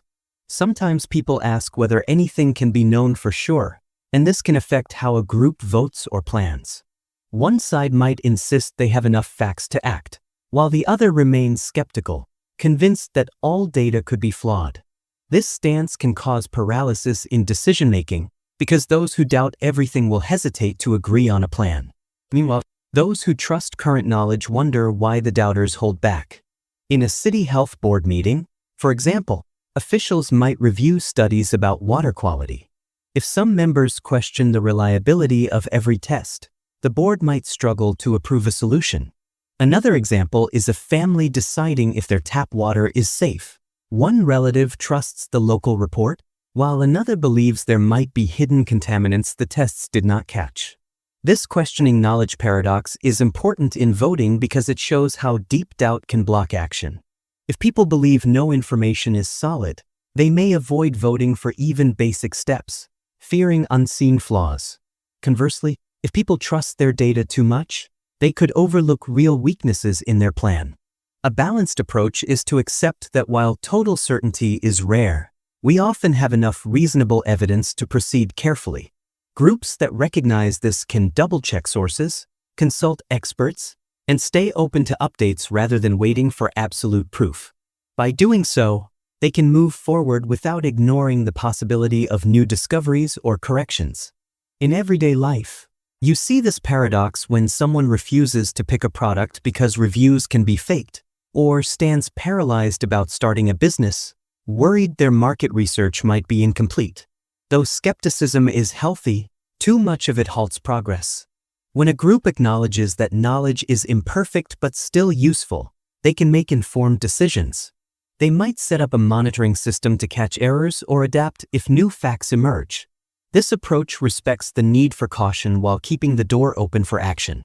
Ultimately, the questioning knowledge paradox reminds us that certainty is never total, yet we can act responsibly on the best information we have at the time. The haste and emptiness paradox. Many people throw themselves into chasing goals, yet when they reach them, they sometimes feel a sudden emptiness. In a group setting, this can lead to hurried voting or fast project approvals, driven by the hope of hitting big targets. But once the group achieves what it set out to do, they might find the outcome feels hollow or incomplete. For instance, a neighborhood might spend months rushing to get a brand new sports field, convinced it will transform local life. After it is built, some realize it did not fix deeper issues like community engagement or youth mentorship. They raced to a finish line, only to discover that the real challenge lay elsewhere. This haste and emptiness paradox appears when people believe that speed and big ambitions guarantee lasting satisfaction. In reality, pushing for a quick resolution can hide underlying needs. During a local vote, some members might say, "Let's just pick something so we can move on," while others feel that they are simply masking the real concerns. The group can then end up with a decision that looks good on paper but leaves many wanting more. An example in everyday life is rushing to buy a new car, thinking it will solve personal frustrations, only to realize the real problem was a long commute or lack of work-life balance. After the purchase, the sense of emptiness creeps back. Recognizing this paradox can help a community pause and ask if the big project or quick vote truly addresses their deeper issues. Sometimes, the team might need honest conversations about what they hope to change or improve, rather than focusing on one grand milestone. By doing so, they avoid the letdown that comes when the big goal is reached but the real problem remains. A balanced approach might involve smaller steps that connect directly to the community's deeper concerns, ensuring real engagement instead of chasing a fast fix. In the end, the haste and emptiness paradox warns us that moving quickly to achieve something does not always bring the satisfaction we expect. A thoughtful pace can lead to more meaningful results for everyone involved. The arbitrary influence paradox. Group decisions can sometimes be shaped by random factors that have nothing to do with the actual issue at hand. A loud voice, a charismatic speaker, or even the time of day can sway a vote. This arbitrary influence paradox arises when people realize their choice might hinge on outside elements rather than genuine reasoning. At a town hall meeting, if a confident speaker goes first, they might set the tone, and others feel inclined to agree without deeper thought. If the meeting runs late, fatigue can make participants rush to any conclusion just to finish. None of these influences have true relevance to the decision, yet they can seriously affect the outcome. An example in daily life could be choosing a movie based on which friend talks the most enthusiastically, rather than the film's quality. Later, everyone wonders why they agreed so quickly. This paradox matters for voting because it shows how easily a seemingly thoughtful process can be nudged by factors that do not reflect the group's real preferences. Knowing this can lead members to question whether they are deciding based on solid facts or getting caught up in a random moment. One way to address arbitrary influences is to allow time for reflection. A committee might collect written opinions before meetings, so people do not simply follow the loudest voice. Another idea is to split decisions into separate steps, giving members time to think over each stage. By making a conscious effort to prevent random elements from dominating, the group can form a fairer outcome. In larger elections, the arbitrary influence paradox can appear through media bias or last-minute polls that sway undecided voters. Recognizing it helps people stay alert to how easily their choices can be guided by chance. While it is impossible to remove every random factor, being aware of them can encourage better decision-making. In the end, the arbitrary influence paradox reminds us that human judgment is not always purely logical. By admitting that outside elements can play a role, groups can build methods to counteract that pull, ensuring the final decision reflects thoughtful consensus rather than fleeting impulses. The reluctance to commit paradox. Some group members hold back from fully engaging in a decision because they fear making the wrong choice. They do not want to be blamed if things go badly. This reluctance to commit paradox can slow the entire process, as fewer people share strong opinions. A city committee might find many of its members taking a neutral stance on a proposed park renovation. They worry that if the renovation proves too costly or unpopular, their support will come back to haunt them. Meanwhile, those who do voice firm opinions end up steering the conversation, even if their ideas are not the best. An example in everyday life is a group of friends trying to pick a vacation spot. Several friends refuse to vote, saying, "I'm fine with anything," because they do not want to be responsible if the trip disappoints everyone. This can push the group toward the few people who speak up, shaping a trip that might not suit everyone. The paradox appears because not committing seems safer, yet it can also lead to decisions that do not truly represent the majority.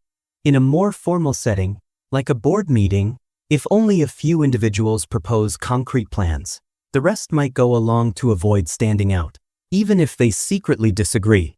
Recognizing this issue prompts leaders or facilitators to encourage input from everyone.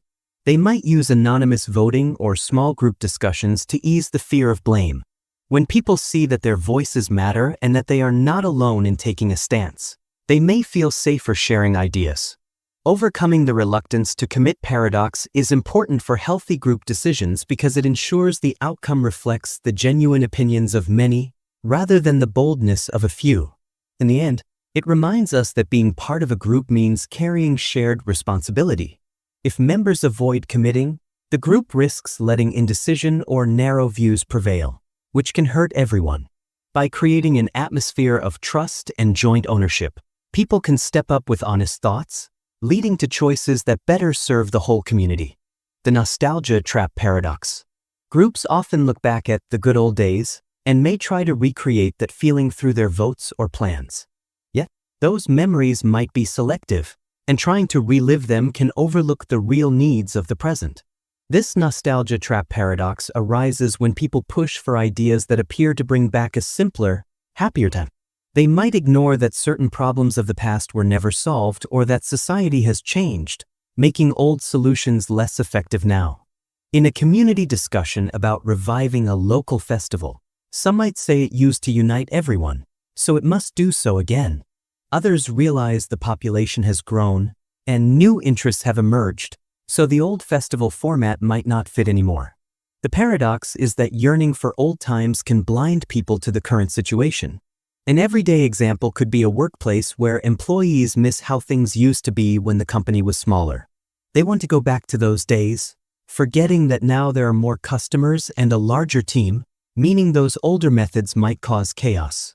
This matters in voting because nostalgia can lead a majority to support a romanticized past, rather than face today's challenges. If a city invests heavily in restoring an outdated community center just because it was once beloved, it may ignore the fact that modern facilities and programs are needed.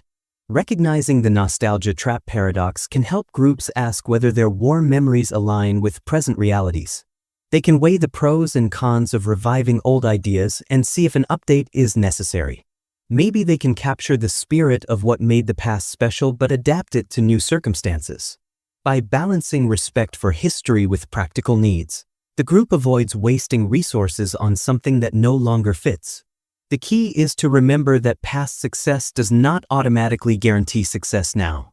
Times change, and so do people's expectations. In the end, the nostalgia trap paradox reminds us that while looking back can be comforting, a healthy community or organization also looks forward, ready to shape solutions that match current and future demands. The secondary problems paradox. Fixing one issue can create new ones, and this can discourage groups from taking action. People notice that every attempt to solve a problem seems to stir up side effects. This secondary problems paradox appears when a solution that helps in one way causes trouble in another area. A classic example is building a new road to reduce traffic in one neighborhood, only to increase noise and congestion in the next. On a smaller scale, a family might switch to a healthier diet, but discover the food costs more, straining their budget. During voting, groups might stall because they fear these hidden complications. They do not want to be blamed if the plan backfires. Yet doing nothing also has consequences, so they are stuck in a loop of indecision. Recognizing this paradox helps people see that no solution is perfect. There will nearly always be some downside, but that does not mean they should never try. In a local council, for instance, members might propose better trash collection methods. Some citizens welcome it, while others complain about increased taxes. Without acknowledging potential side effects, the council might face backlash. A wiser approach is to plan for the possibility of secondary problems, discussing how to minimize them. Maybe they can offer cost offsets to ease the tax burden. By admitting that every plan can cause new hurdles, the group can show transparency and build trust. This matters in voting because it reminds citizens and leaders to communicate openly about the pros and cons. When people see that a committee has thought about side effects, they feel more confident supporting a proposal. Everyday life is full of smaller examples. Adopting a pet for companionship, then facing the cost of vet care and the extra chores. The secondary problems paradox does not mean we avoid helpful actions. It just warns us that new efforts often create ripple effects. If a group prepares for these effects rather than pretending they do not exist, they can address them before they grow into bigger issues. In the end, facing this paradox allows communities to make braver decisions, knowing they can handle any side problems that may appear. The fear of future disinterest paradox. Some people do not speak up in group decisions because they worry everyone will lose interest later, leaving projects half-finished. They think their efforts will go to waste if the rest of the group does not stay committed. This fear of future disinterest paradox keeps some members silent or inactive, even if they have great ideas. In a volunteer group planning a garden, for instance, someone might hold back on suggesting improvements because they believe others will stop caring next month, leaving them to do all the work. Meanwhile, the group might not realize this person has a practical plan that could really help. An example in everyday life is a friend who doubts everyone will keep going to the gym together, so they do not bother joining the membership plan. The paradox appears because the fear of future disengagement leads to disengagement right now, harming the group's ability to get things done. If enough people think that way, the project can fail before it starts. Recognizing this issue matters for voting because it shows why some community members do not participate. They assume short-lived enthusiasm will fade, so they would rather not invest in something that might be abandoned. To solve this, a group can be upfront about how they will keep interest alive. They might set clear milestones, show genuine commitment to long-term maintenance, or rotate responsibilities so nobody feels stuck later. That way, potential contributors see a plan for sustaining momentum. In small clubs or committees, leaders can schedule regular check-ins to ensure people remain involved, proving that the effort will not just fizzle out. By addressing the fear of future disinterest paradox openly, groups can reassure members that their ideas and work will not be left hanging. This can encourage more people to voice their opinions and support a vote. In the end, the paradox teaches us that assuming others will give up too soon can stop good plans from even being considered. When a community acknowledges that dedication might shift over time but plans strategies to handle it, they invite wider participation and produce more lasting results. The "it's all been said" paradox. Plenty of individuals keep quiet in group decisions because they believe their thoughts have already been mentioned. They assume nothing new can be added, so they do not bother speaking up.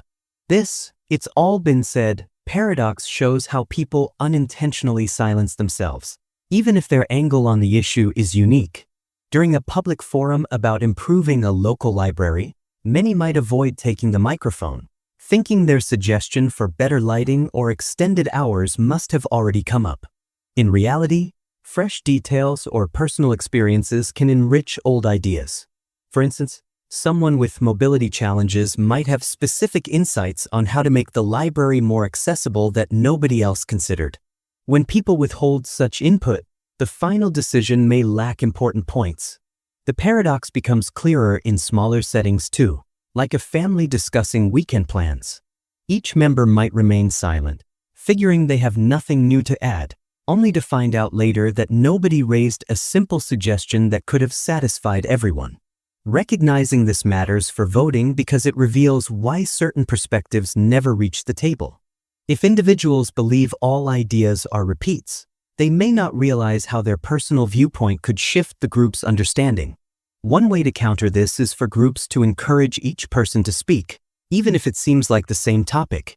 Often, a tiny detail or different example can spark a new angle. Another strategy is to ask open-ended questions. How has this problem affected you personally?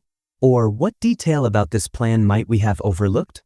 That approach invites input that people might assume is already covered. When we acknowledge the "it's all been said" paradox, we reduce the risk of missing out on good solutions. In the end, It reminds us that no idea is completely exhausted until the entire group has had a fair chance to share. Every voice, even if it overlaps with others, can carry a slight difference in perspective that might be the key to a more effective decision. By making it clear that all contributions are welcome, groups foster a richer discussion and a more satisfying vote. The ever-shifting morals paradox. Everyone has a moral code they believe in, but those codes can change over time, and this can confuse a group trying to make a final decision. One person might say a certain behavior is always wrong, based on how they were raised or what they have learned. Another person, who used to agree, might have changed their mind after experiencing life differently. In a local council debate, for example, a member could argue that strict rules are the only way to uphold good values, while a fellow council member, who once agreed, now feels those rules are too rigid. The group might struggle to vote because the old shared ground is gone. People realize that moral views are not set in stone, even within the same individual.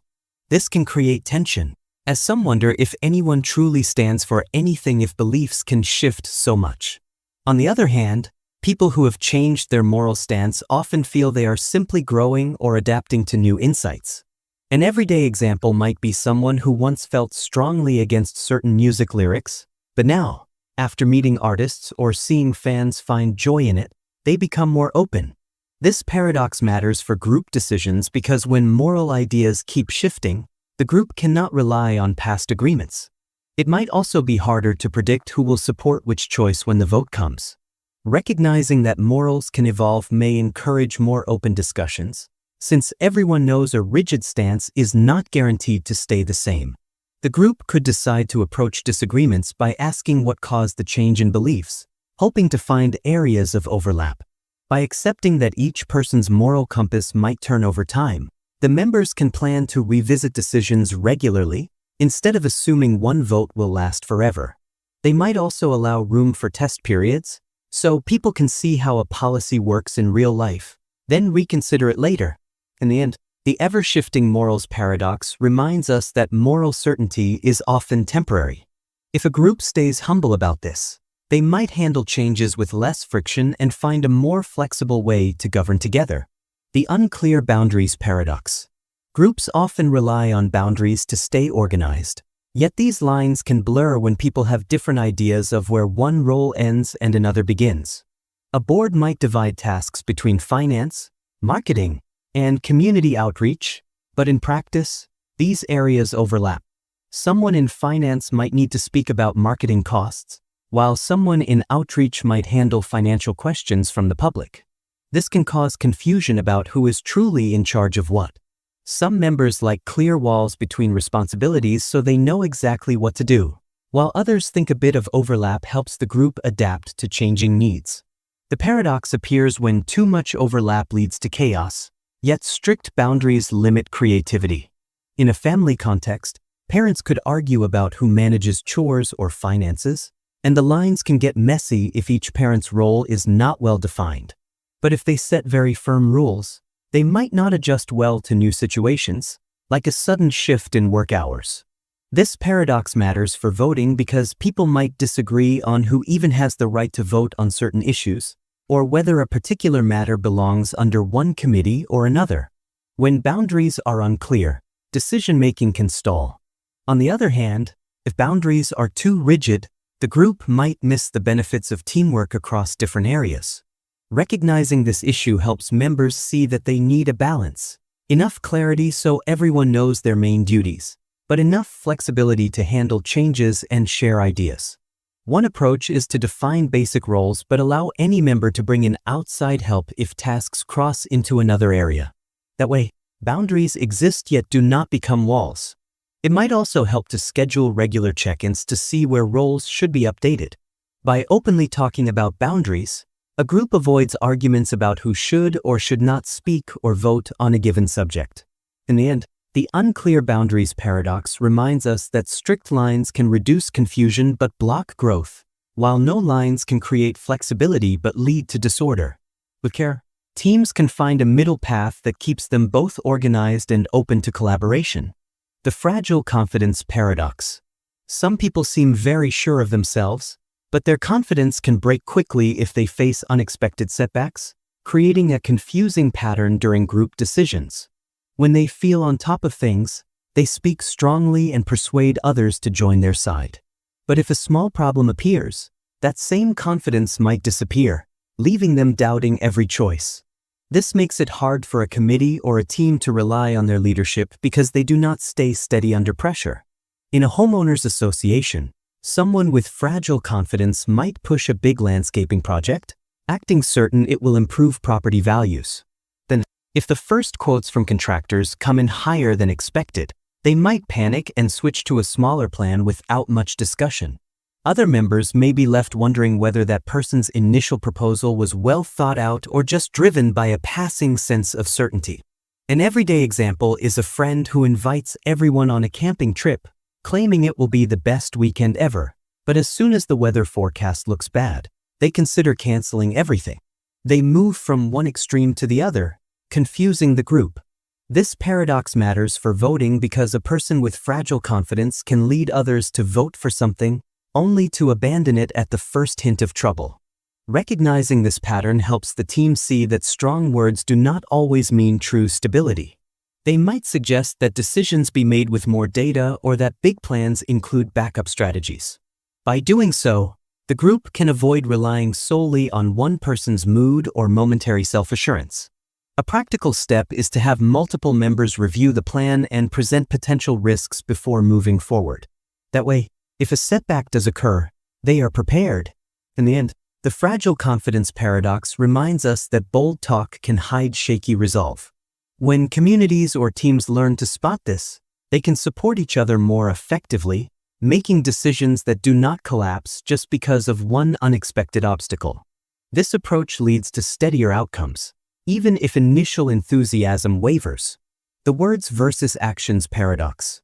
Everyone knows that saying something and actually doing it can be two separate things, but this gap can be huge in group decisions.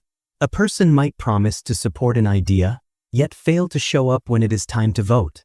Another may claim that they believe in saving energy, but never turn off the lights or lower their thermostat.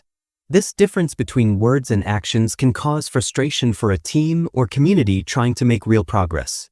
In a school board meeting, for instance, members might talk about the importance of sports for students, but when the budget is tight, they quickly cut funding for after-school athletic programs. It can leave parents and students feeling betrayed, as they remember all the positive statements made earlier. The paradox is that words often come easily, while actions require commitment and follow-through. Some might say what people want to hear, just to avoid conflict. Others might mean what they say at the time, but change their minds once they see the cost or effort involved. This matters for voting because it can shape the final outcome. If people say they agree in principle but fail to vote that way, the decision can flip at the last minute. Recognizing this gap allows groups to ask for more than talk. They might request written pledges, set up deadlines, or require small steps that prove each person's genuine intent. An everyday example is a friend who vows to help you move to a new apartment, then keeps delaying on moving day. After such experiences, you learn to rely on people's deeds rather than their words. By being aware of the words versus actions paradox, a group can track what actually happens after a decision is made. If they see a pattern of empty talk, they can adjust or find new supporters who are willing to act. This leads to more honest discussions because everyone knows they are expected to back up their statements.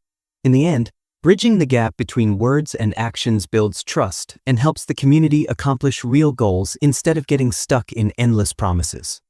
The unavoidable death paradox.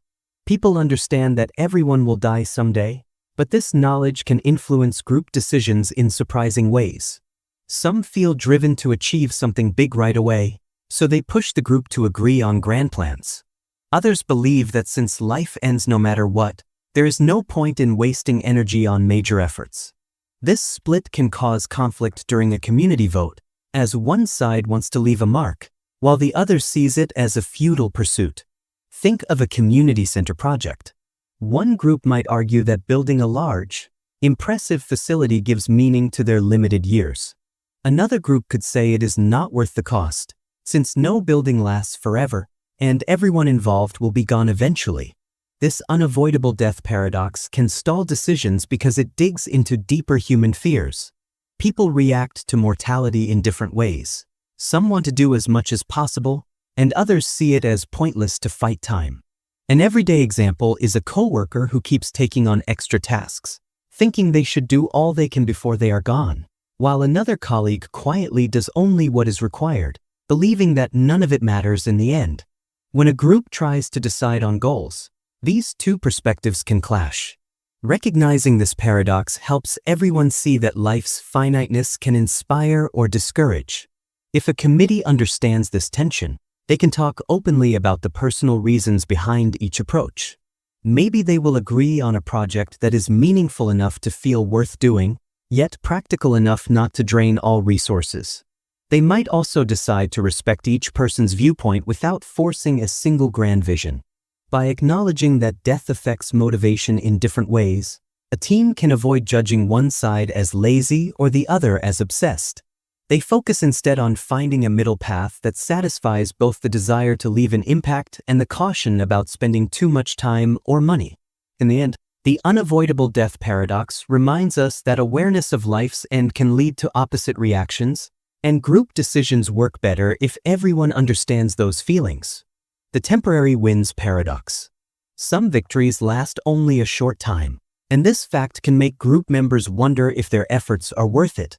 One person might argue that small wins still matter, because they improve people's lives in the present. Another might say it is useless to fix something if the problem will return soon. In a neighborhood watch program, for example, a few members could push to add security cameras on certain streets, reducing crime for a while. Others think criminals will just move to another area or find ways around the cameras, so the win is temporary. This leads to a debate about whether it is worth doing anything that does not solve the problem permanently. The paradox is that many solutions do not last forever, but they can provide real help for a period. If a project keeps a neighborhood safer for even a year or two, some feel that is worth doing. Others say the group should save resources for a more lasting fix. Everyday life is full of short-term gains, like tidying up a messy room. It will get messy again, yet the act still brings comfort and order for a time. The same logic applies to bigger community projects. Recognizing the temporary wins paradox helps people see the balance between short fixes and permanent strategies. A group might choose to do both, handle the issue now for a brief benefit, and also look for a bigger plan in the background. When voting, it is useful to ask whether the short-term action costs more energy or money than it is worth. Sometimes, the group may decide that even a temporary improvement helps morale and keeps people involved. Other times, they might wait until they can address the root cause. By naming this paradox, members can avoid endless arguments about whether a partial solution is useless or not. They can calmly weigh the pros and cons of short wins, keeping an eye out for possible long-term answers. In the end, the temporary wins paradox reminds us that not everything has to last forever to be valuable, and accepting small but real benefits can be a smart part of a bigger approach. The self-fulfilling prophecy paradox. Groups can create outcomes by simply expecting them, which is known as a self-fulfilling prophecy. If committee members constantly say a project will fail, others might lose hope and stop giving their best effort. This negative mood can then cause the project to collapse, proving the initial doubt correct. On the other hand, if people keep repeating that a plan is sure to succeed, members may push harder, help each other, and overcome obstacles, making success more likely. This paradox arises because our collective belief shapes our behavior, and our behavior shapes the result. For example, a neighborhood planning to start a community garden could talk about how nobody will show up to help weed or water the plants. That attitude might lead them to open the garden at awkward times or fail to advertise properly, so indeed few people come. Alternatively, if they keep stating the garden will bring neighbors together, they might schedule friendly events and remind everyone about volunteer days, leading to a better turnout. In an office, if a team believes a new product launch is doomed, they may not bother to refine it, so poor quality confirms their fears. This paradox matters in voting because group members' expectations can sway the outcome. People who think a policy will work might spread enthusiasm, while doubters hold back, waiting for a flop. Recognizing the self-fulfilling prophecy paradox helps leaders and participants see how their mindset can nudge events in one direction or another. This does not mean blind optimism fixes everything, but it does suggest that a supportive outlook can make success more likely, while constant negativity can kill a project prematurely. A balanced approach might involve realistic hope. Acknowledging challenges while still believing a solution is possible if everyone pitches in. In daily life, parents often see this effect with children's confidence in school subjects. If a child is told they are bad at math, they may stop trying, reinforcing that idea. By noting the paradox, a family can switch to saying math success is achievable with practice, which may lead to better outcomes. In the end, the self-fulfilling prophecy paradox reminds us that our outlook can play a real role in shaping reality, especially in group decisions where our combined energy or doubt carries extra weight. The public approval switch paradox. Public opinion can change suddenly, and this can make group decisions feel uncertain. One moment, the majority supports a leader or project, and the next, support fades as trends shift. This quick turnaround can leave committees or individuals unsure about whether a decision will remain popular. A city council might approve a plan to build more bicycle lanes, only to find a wave of complaints 2 months later when drivers feel squeezed on the roads. Voters who once said the lanes sounded great might suddenly blame the council for traffic, switching from approval to anger. The paradox is that people do not always stay consistent, and leaders can be caught off guard by the speed of that change. In daily life, we might see someone praised for their cooking in a neighborhood potluck, and then criticized later when they bring a dish that is too spicy. The same people who loved their food before can turn critical in a heartbeat. For big votes, this matters because it shows that the crowd's mood can flip based on new information, rumors, or even a few loud voices. A policy that looked like a sure thing might collapse due to a sudden shift in how people feel. Recognizing the public approval switch paradox helps groups avoid being too confident when support appears strong. They might prepare backup plans or keep open communication channels to address any concerns that arise quickly. It also encourages members not to feel too defeated if the tide goes against them, because public opinion might change again. By staying aware of how fast favor can turn into disapproval, committees can be more flexible, adjusting their steps as needed. Sometimes, just providing clear updates or data can win people back, since misunderstandings often fuel negative swings in support. In the end, the public approval switch paradox reminds everyone that popularity is not guaranteed, and a plan that seems widely embraced can face sudden backlash.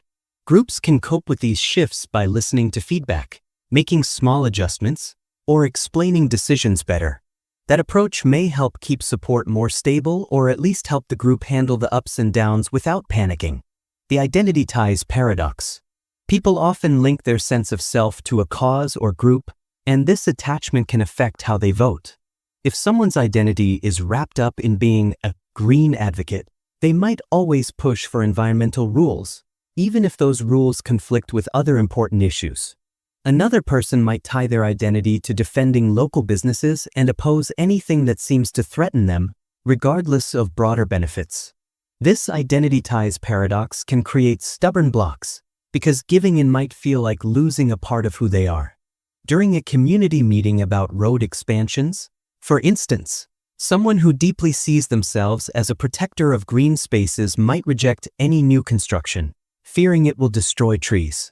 Another person who identifies as a champion for jobs might insist on building more roads, hoping to attract businesses. Both may ignore middle ground ideas because that feels like betraying their core identity. In everyday life, we see this when a fan of a sports team refuses to admit the team's flaws, or when a political party member cannot consider an opposing view without feeling disloyal. This paradox matters for voting because people might not evaluate each proposal on its own merit.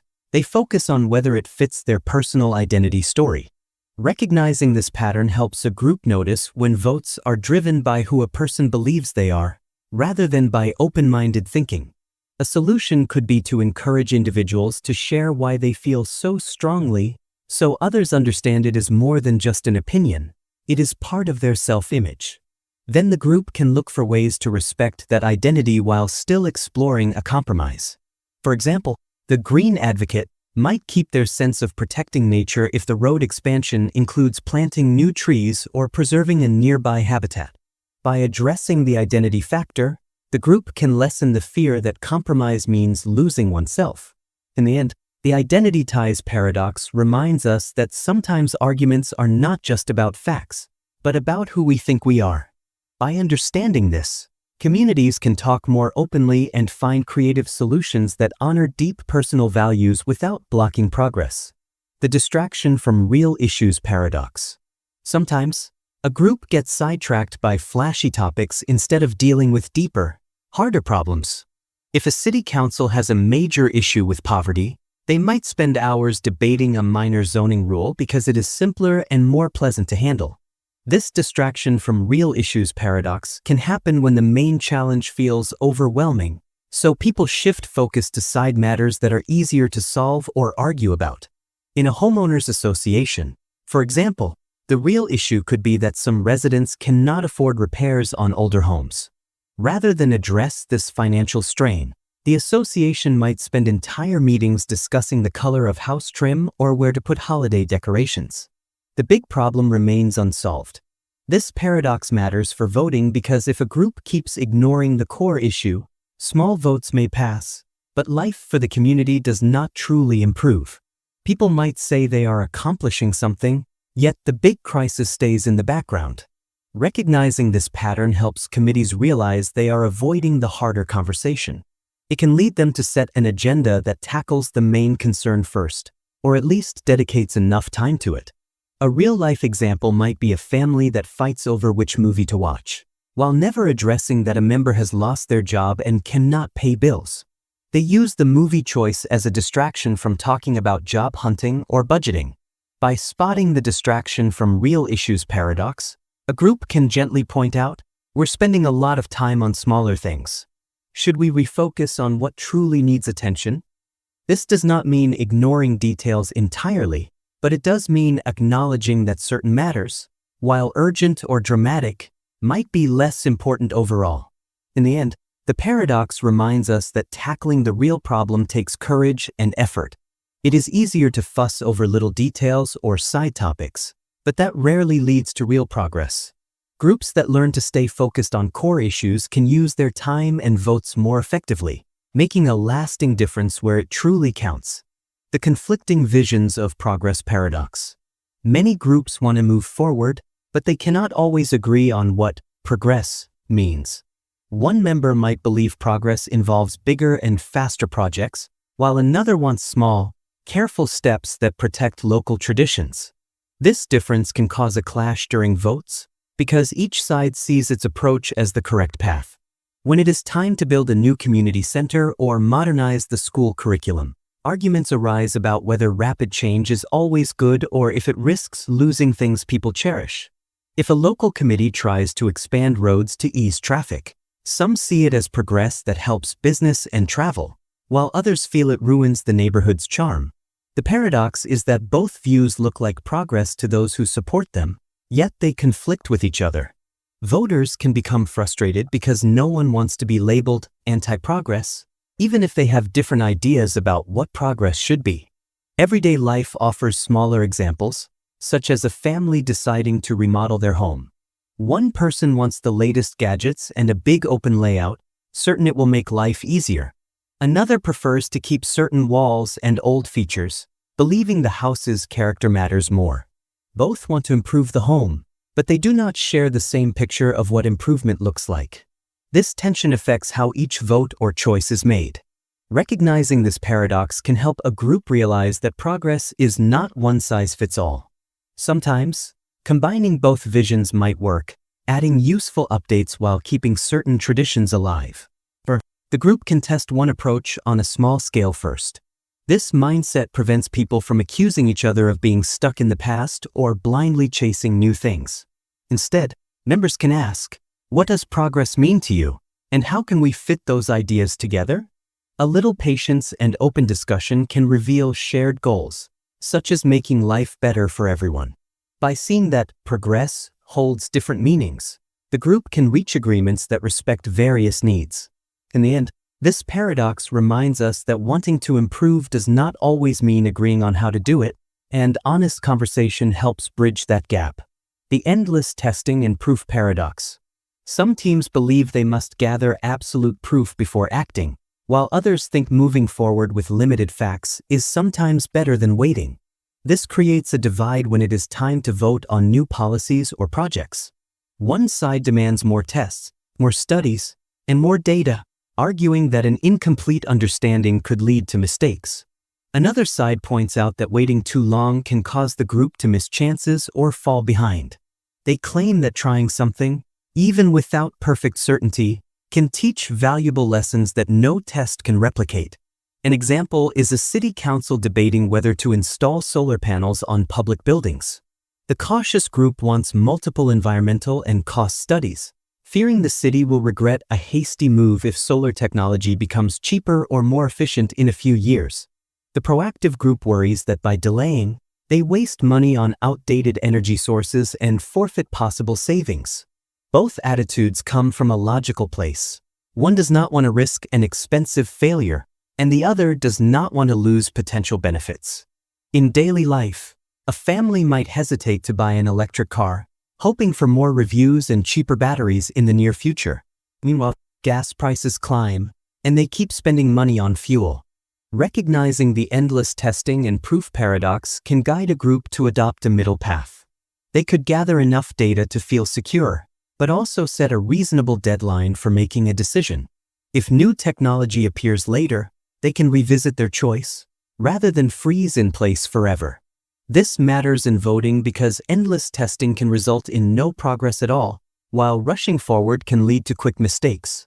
A balanced approach might involve pilot programs or phased rollouts, where the group tests on a small scale. That way, they can learn from real-world results without betting everything at once. In the end, this paradox reminds us that total certainty is rare. A group must accept a level of risk, informed by the best knowledge they have, instead of believing they can eliminate all doubts before taking action. The too many options paradox. Sometimes a group faces so many choices that they freeze, unable to pick any one path.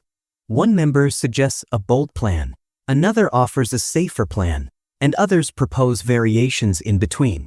This overwhelms the team during voting because each option could solve the problem in a slightly different way. People end up confused, asking, "What if we pick the wrong one?" And they may postpone decisions or combine ideas until everything becomes unclear.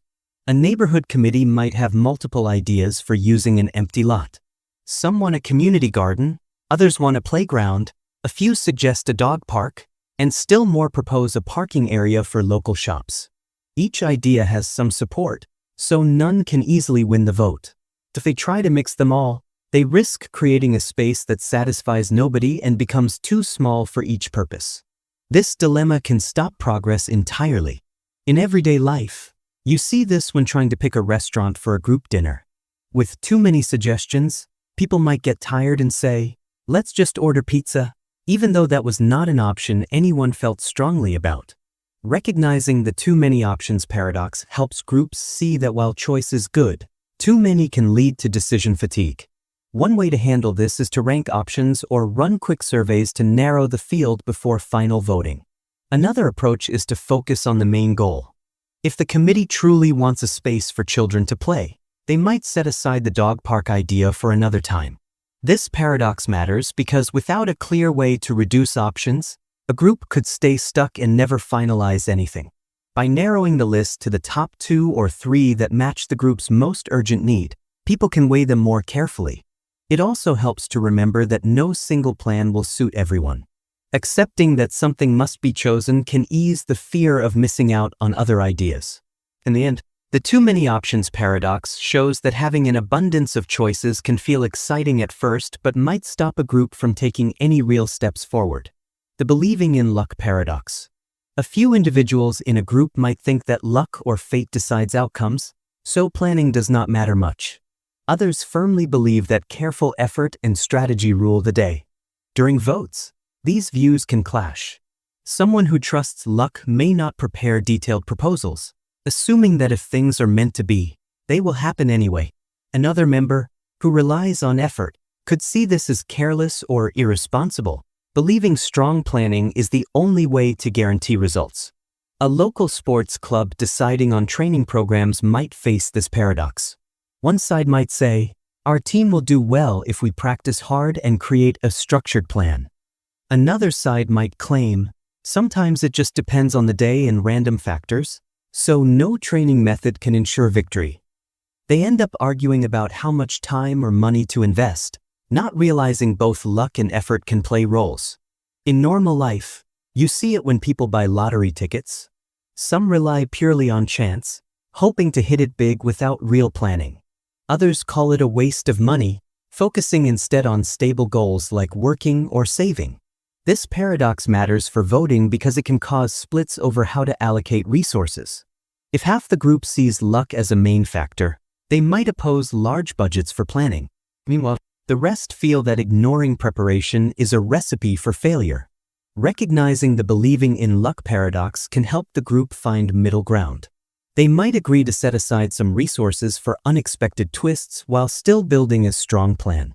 In a school fundraiser, for instance, they could schedule certain activities carefully yet remain open to last-minute changes if weather or attendance shifts. By blending effort with acceptance of chance, they reduce conflict between those who rely on structure and those who see fate as all-powerful. In the end, both sides might accept that luck exists, but hard work raises the chance of a good outcome. This approach respects the uncertainty of life without abandoning the benefits of a solid plan. It also keeps the group unified, since neither side feels ignored. The private versus public stance paradox. Groups sometimes face a gap between what people say in public and what they truly think in private. During a vote, someone might show support for an idea to appear loyal or avoid conflict, but deep down, they have doubts. This can lead to unexpected results when it is time for secret ballots, because members suddenly reveal their real feelings. A local board might discuss a proposal for stricter noise rules, and everyone at the table nods in agreement. Yet, if there's a private vote later, the measure might fail, leaving the supporters confused about what happened. In a workplace, an employee could tell the boss they agree with a new policy, only to admit to coworkers later that they find it unfair.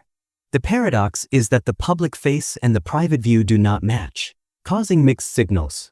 One reason for this disconnect is fear of judgment. People worry they will lose respect or harm relationships if they speak openly against popular ideas. Another reason might be a sense of duty to the group, so they go along publicly but hope others will vote differently in private. This matters for decision-making because it can lead to flawed assumptions. If everyone outwardly agrees, a committee might move forward, unaware that many have hidden doubts. Then, the plan can collapse when final votes or actual actions do not align with the show of public support. Recognizing the private versus public stance paradox encourages open communication. One possible solution is to use anonymous feedback early in the process, so members can safely voice true opinions. That way, the group can address real concerns before a final vote. An everyday example is friends choosing a restaurant. Most might nod and say the choice is fine, but a secret poll might reveal that half actually dislike that type of food. By acknowledging this paradox, the friend group can try a more honest approach, asking each person in private if they truly like the plan. In the end, bridging the gap between public stance and private belief brings more genuine decisions. Groups can reduce confusion and handle disagreements better, leading to votes that reflect what members really want instead of what they pretend to want. The possibility of hidden benefits paradox. Sometimes, a group rejects an idea because they do not see immediate advantages, yet the idea might have hidden benefits nobody notices at first. One faction may say, "We do not need this," while another argues, "We might need it later," or it could help in ways we have not realized. This tension can stall votes because it is hard to prove future or unseen gains. A local council might debate installing bicycle lanes, with critics pointing out that few people bike in the area right now. Supporters respond that lanes could encourage more biking and bring health or tourism benefits. The paradox is that until it is tried, those hidden benefits do not become obvious. Everyday life shows similar situations. A family might be unsure about buying a water filter system, seeing only the upfront cost. Later, they might discover it improves their health and reduces plastic bottle waste, which was not their main focus at first. This matters for group decisions because waiting for proof of hidden benefits might mean missing out on them entirely. If the group always demands clear evidence, they may never try new things that could have unexpected rewards. Recognizing the possibility of hidden benefits paradox can help committees or teams weigh more than just the visible facts. One practical step is to allow small-scale experiments. If a city tries a pilot program, they can watch for outcomes that were not predicted. Another approach is to look at similar cases elsewhere. If a nearby town added a community garden and saw positive social changes, that suggests hidden benefits could appear again. By being open to these possibilities, the group avoids dismissing ideas too quickly. People often fear investing time or money in something with no guaranteed payoff. Yet many innovations or policies started without clear proof of success. Over time, they revealed benefits that nobody had imagined. By admitting that unknown benefits might be out there, a voting group can keep a healthy level of curiosity. In the end, the paradox reminds us that not all rewards are immediately visible. A flexible mindset allows communities to explore new paths, discovering advantages only found once they commit to trying. The collective burnout paradox. Groups sometimes work so hard on one big issue that they have no energy left for smaller but still important matters. This can happen when everyone focuses on a major goal, like building a community center or passing a big policy. After that effort, the group feels exhausted, and smaller tasks are either rushed or ignored. The paradox is that those minor tasks might hold the key to daily well-being, even if they do not seem as grand. A committee might devote months to planning a big festival, staying up late to handle permits, vendors, and publicity. After the festival ends, no one has the motivation to tackle everyday concerns like fixing park benches or organizing neighborhood watch. Meanwhile, those smaller tasks keep piling up. In an office, staff may pour all their creativity into a major product launch, then have nothing left for routine updates or staff training, which can hurt the team in the long run. This matters in voting because if a community invests all its resources and passion into a single project, they might skip necessary votes on small but valuable improvements. Recognizing the collective burnout paradox helps a group pace themselves. Instead of pouring everything into one giant effort, they can plan short breaks or share tasks more evenly, so the whole team does not collapse afterward. They might also set aside a portion of meetings to deal with smaller items before diving into the big project. That way, everyday matters do not fall through the cracks. In daily life, you see this when someone plans an elaborate vacation for the family, then returns with no energy to handle laundry or regular chores. The excitement of a big event can overshadow important little tasks. By being aware of this problem, groups can ensure that major goals do not drain them completely. They might celebrate the big victory but remember to check in on smaller needs too. In the end, the collective burnout paradox reminds us that it is not just the large, impressive projects that keep a group running smoothly. Handling minor issues steadily can sometimes do more for overall quality of life than one huge success. The mismatch of time horizons paradox. Not everyone in a group shares the same view of how far into the future they should plan. One person might focus on immediate outcomes, wanting quick results or fast returns. Another sees value in setting plans that take years or decades to bear fruit. During votes, these time horizons can clash. A local council deciding on public housing could face members who believe in short-term fixes, such as temporary shelters, and others who want permanent affordable units that cost more now but help in the long run.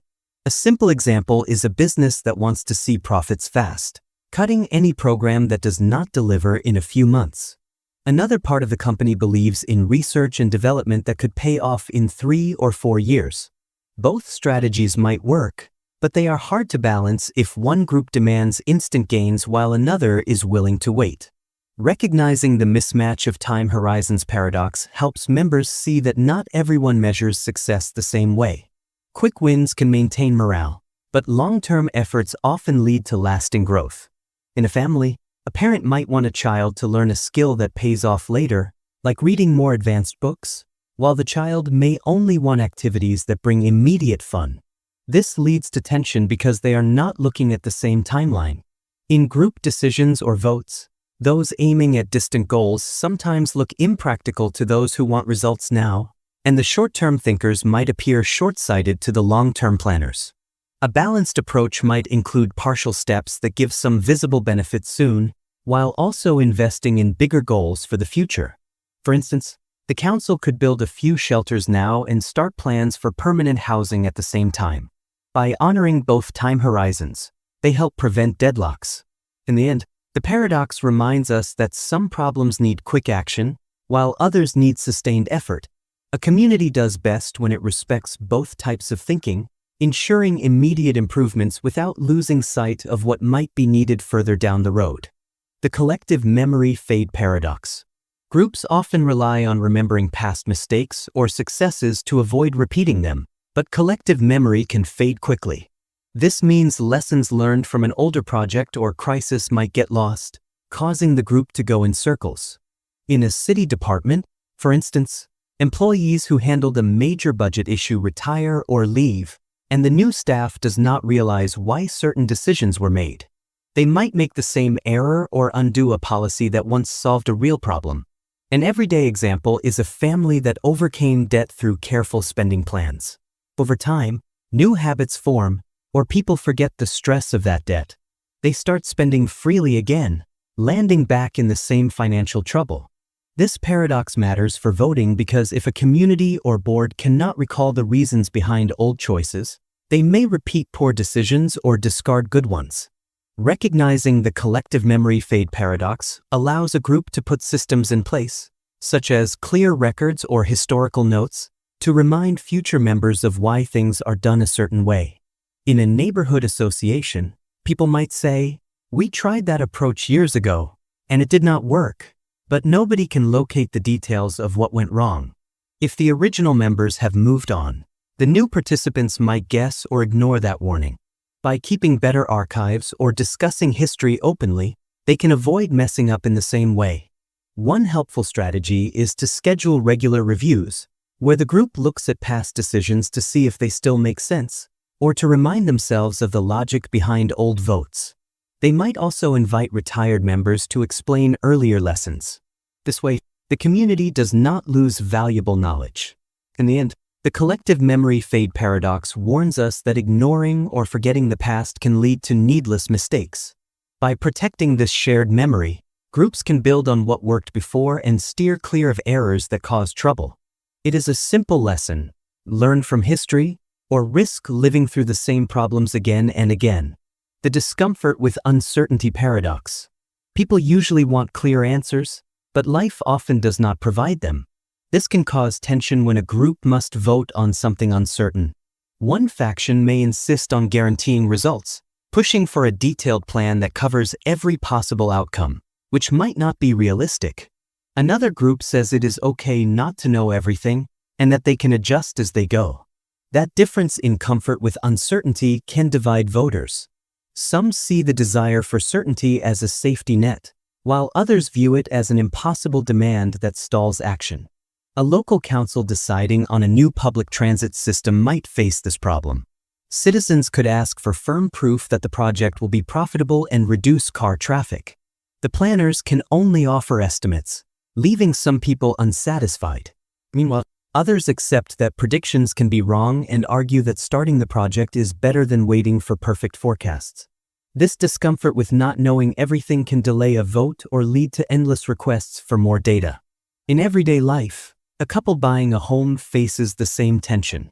One partner wants every inspection and guarantee, worried about hidden costs, while the other feels they cannot check every detail and must simply make a good choice based on what they do know. If they wait for complete certainty, they might never buy a house.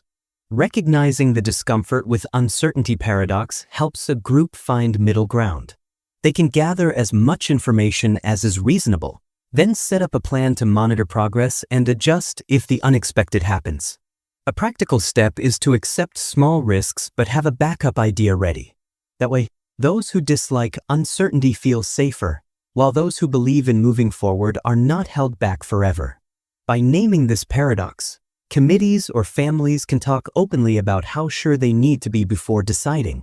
In the end, the paradox reminds us that total certainty is rare, and waiting for it can mean missing real opportunities. A group that learns to handle uncertainty wisely can make choices that adapt over time, staying flexible when surprises occur.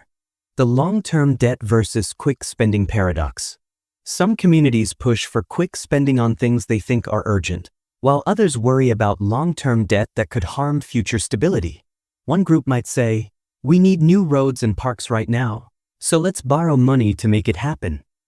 Another group argues, "Debt will burden us for years, so it's better to save first and spend later." This split can stall a vote when leaders do not agree on whether immediate improvements are worth the risk of owing more later. In a small town, council members might want to borrow funds to build a fancy sports facility, believing it will attract visitors and boost local pride. Critics respond that the debt payments could raise taxes or cut other services, so the fancy facility might not be worth it. Both sides claim they care about the community's well-being, but they see the timeline differently. You can spot this conflict in families, too. Some parents feel that financing a big purchase, such as a home renovation, improves life now. Others fear it creates stress with monthly payments for years. Fifth, is the renovation essential, or can we live with what we have until we save enough? This question repeats in many decisions: short-term gain versus long-term security. Recognizing this tension helps groups avoid labeling each other as reckless or overly cautious. They realize both opinions come from a desire to do what's best. One wants action now, the other worries about burdening tomorrow. If a committee sees the long-term debt versus quick spending paradox clearly, they can explore a middle path. Maybe they take a smaller loan for a scaled-down project that still brings benefits. Or they could save part of the funds first, reducing the total debt. By combining immediate steps with future planning, they might satisfy both the eager group and the cautious group. This approach also applies in everyday life, where small compromises, like a simpler version of a planned purchase, might reduce stress. In the end, the paradox highlights how people balance present needs with tomorrow's costs. It reminds us that neither approach is totally wrong. They just reflect different views on how to handle debt and benefits over time. The personal freedom versus collective good paradox. Lots of people value personal freedom, but they also want a strong community that takes care of everyone. Sometimes these goals clash. One person might say, "I should be free to do what I want with my property," while another insists, "We need rules to protect neighbors." During a vote on local regulations, the group might split because half feel that too many rules limit personal choice, and the other half worry about safety or fairness for the whole community. If a city wants to pass noise control laws, for example, some believe it tramples on their right to make noise, while others argue it's unfair for neighbors to suffer sleepless nights. Neither side is simply wrong. They focus on different priorities. An everyday example is deciding whether to require people to shovel their sidewalk in winter. Some residents say it should be their choice, but others claim that unshoveled sidewalks are dangerous for everyone, so it must be enforced. This paradox matters because a vote can become stuck if each side feels attacked. One side thinks its freedoms are under siege, while the other feels its community spirit is ignored. Recognizing the personal freedom versus collective good paradox can help people see both sides have a point. Complete freedom can cause big problems if some do not care about others' well-being. On the other hand, strict rules might reduce personal joy or creativity. A balanced approach is possible. For instance, if the city enforces noise restrictions only late at night or on weekdays, people retain some freedom during certain hours while still respecting others' rest. By discussing real examples of harm versus unnecessary limits, the group can find middle ground. People might agree that they do not want endless rules, but they also do not want neighbors at odds. It might help to allow small exceptions or to offer positive incentives instead of big penalties. This approach respects personal freedom without abandoning the idea that we all live together and should consider each other's comfort. In the end, the paradox reminds us that every community needs both individual liberty and shared responsibility. Getting the balance right is hard, but recognizing the tension is a good start. The strong leader versus shared power paradox. Some people believe a strong leader makes decisions faster and more effectively, while others feel that sharing power among many members leads to better, fairer outcomes. This clash often appears in voting because certain individuals trust a single authority figure to steer the group, and others want everyone to have equal say. If a board or committee has a charismatic chair, supporters might say, "They get things done, so let's let them decide." Opponents worry that this could be too much control in one person's hands, risking poor choices or ignoring other voices. You can see this tension in families, too. Sometimes a parent takes charge, expecting quick obedience from children or other adults.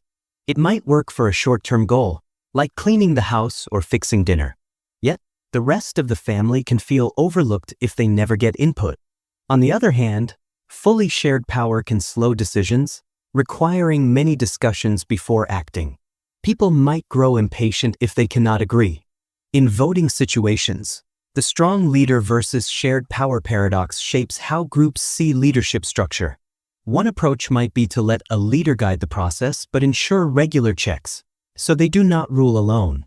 Another strategy is to rotate leadership or form subteams with specific roles, preventing any one person from holding too much sway. Recognizing this paradox helps everyone understand that strong leadership has upsides, like clear direction, but also risks ignoring good ideas from others. An example is a local charity drive. A forceful organizer might collect funds quickly, but volunteers who wanted more say in how to use those funds could feel undervalued. If the organizer always decides alone, some supporters may quit. On the flip side, if everyone must agree before moving forward, the drive could stall or lose momentum. By accepting these pros and cons, a group can find a middle path, empower a leader to make calls when necessary but keep open meetings or voting sessions to hear the group's thoughts. This way, strong action happens without silencing different perspectives. In the end, the paradox reveals that a good balance between decisive leadership and group input often yields the best results. The temporary leadership paradox. Groups sometimes vote for a temporary leader or interim policy, thinking it is just a short-term fix. Yet this temporary state can drag on far longer than planned, creating confusion about whether people should plan for a real transition. The community council might say, "We will have an acting chair until next month, then elect a permanent one," but months pass without any official election. Everyone is left wondering who truly holds the power and whether they can make long-term decisions. This happens in workplaces too, where a temporary manager fills in but stays in place for a year or more. People might not trust that manager's decisions because they expect a permanent boss soon. Meanwhile, tasks pile up because the manager is unsure how much authority they have. The paradox is that labeling something temporary can delay the true solution, and the group lives in a half-finished state. Recognizing this helps committees or teams see that an interim setup might become the new normal if they are not careful. If a group is aware of this risk, they can put firm time limits on interim roles or policies. They might say, "We will only allow a temporary leader for 3 months, and the election must happen before then." Alternatively, they could empower the temporary leader more fully, so important decisions are not blocked by uncertainty. An example would be giving the acting chair all the rights and duties a permanent chair would have, preventing confusion. In everyday life, couples or families might use a temporary arrangement for finances or living situations, intending to figure it out soon. If they never revisit it, they could stay stuck in a system that does not suit them long-term. By naming the temporary leadership paradox, groups remember to set milestones. For instance, they can schedule check-ins after a certain period, ensuring they either confirm the interim plan or move on to something more stable. In the end, It's about avoiding endless limbo, where nobody feels confident about making lasting changes.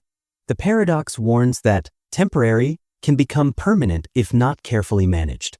Having clear deadlines or well-defined authority can keep everyone from drifting in an uncertain state that solves little. The over-reliance on experts paradox.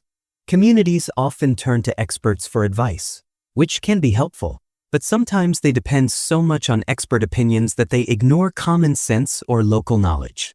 A city council might hire a famous architect to design a new library. If the plan does not consider community needs, like enough parking or comfy reading spaces, residents could end up frustrated, even though a top professional created the design. This paradox is that expertise can guide decisions but might also overshadow the voices of people directly affected by the project. In everyday life, you might hire a financial advisor who follows general formulas but misses your unique situation. Or a friend who studies nutrition might insist on a strict diet that feels impractical for your family. Recognizing the over-reliance on experts paradox reminds us that while professional knowledge matters, everyday experience also holds truth. If a group believes an expert's word is final, they risk ignoring local solutions or real-life constraints. This issue can become more complicated when a committee votes on major policies. One group says, "We have data from top researchers," but another replies, "That data may not match our local culture or environment." Both sides have valid concerns. A balanced approach might involve taking expert input as a strong recommendation, then adjusting it to fit the community's context. Perhaps an architect's plan needs small changes like more seating for senior citizens or an easier layout for parents with strollers. Another solution is to bring everyday people into the conversation. If a council invites library users, teachers, and neighborhood representatives to meet with the architect, they can blend expert ideas with practical details. That way, the final decision feels both professional and grounded in local reality.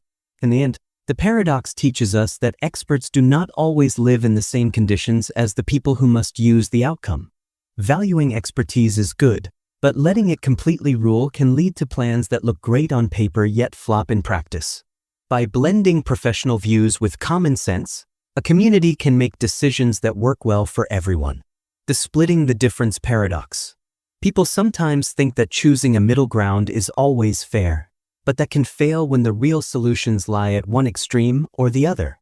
During a vote, two sides might propose opposite actions, and the group decides to meet in the middle. While that sounds logical, it might lead to a plan that does not actually solve the problem.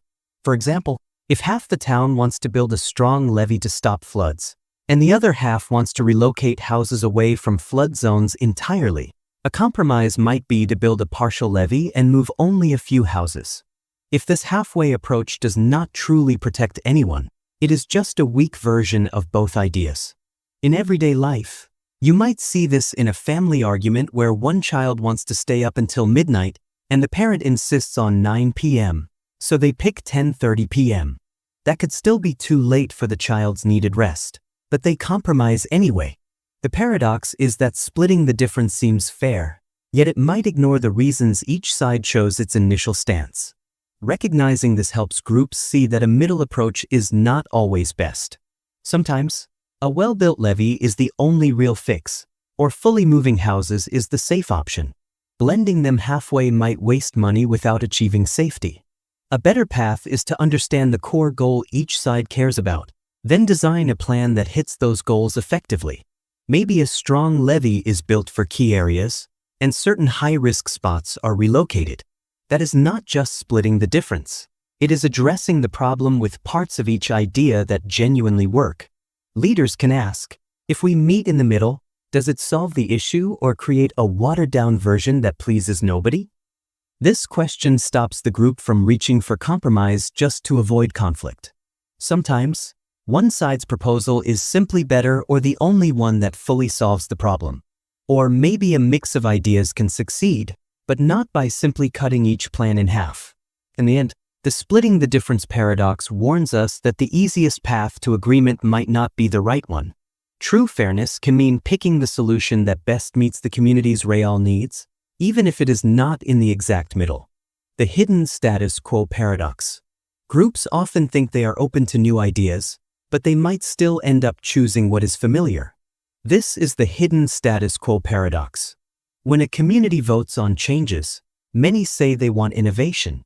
Yet, when it is time to decide, they lean back on what they know. For instance, a school might hold meetings on whether to update teaching methods with more technology.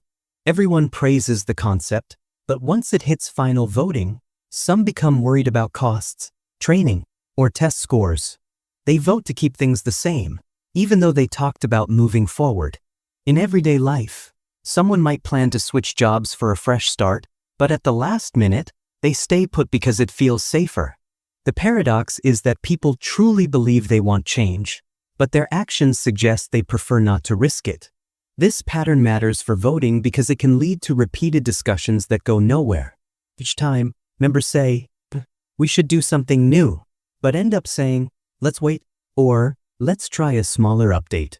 Recognizing the hidden status quo paradox allows leaders or groups to address the fear behind it.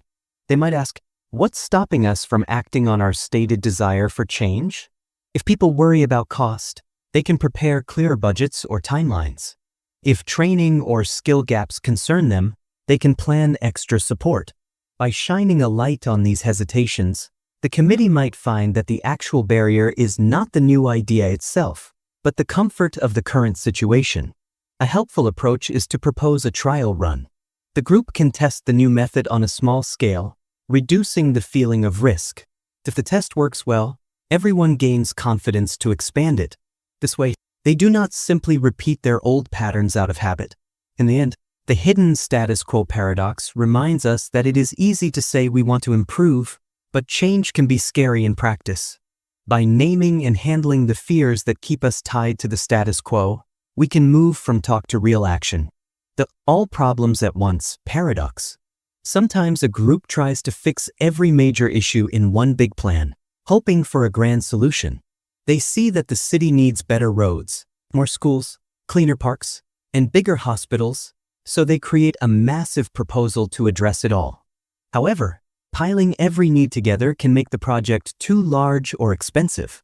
The result might fail entirely, leaving everything worse off. This all problems at once paradox shows that while aiming high can be inspiring, it might be unrealistic if the group lacks the resources to tackle so much at once.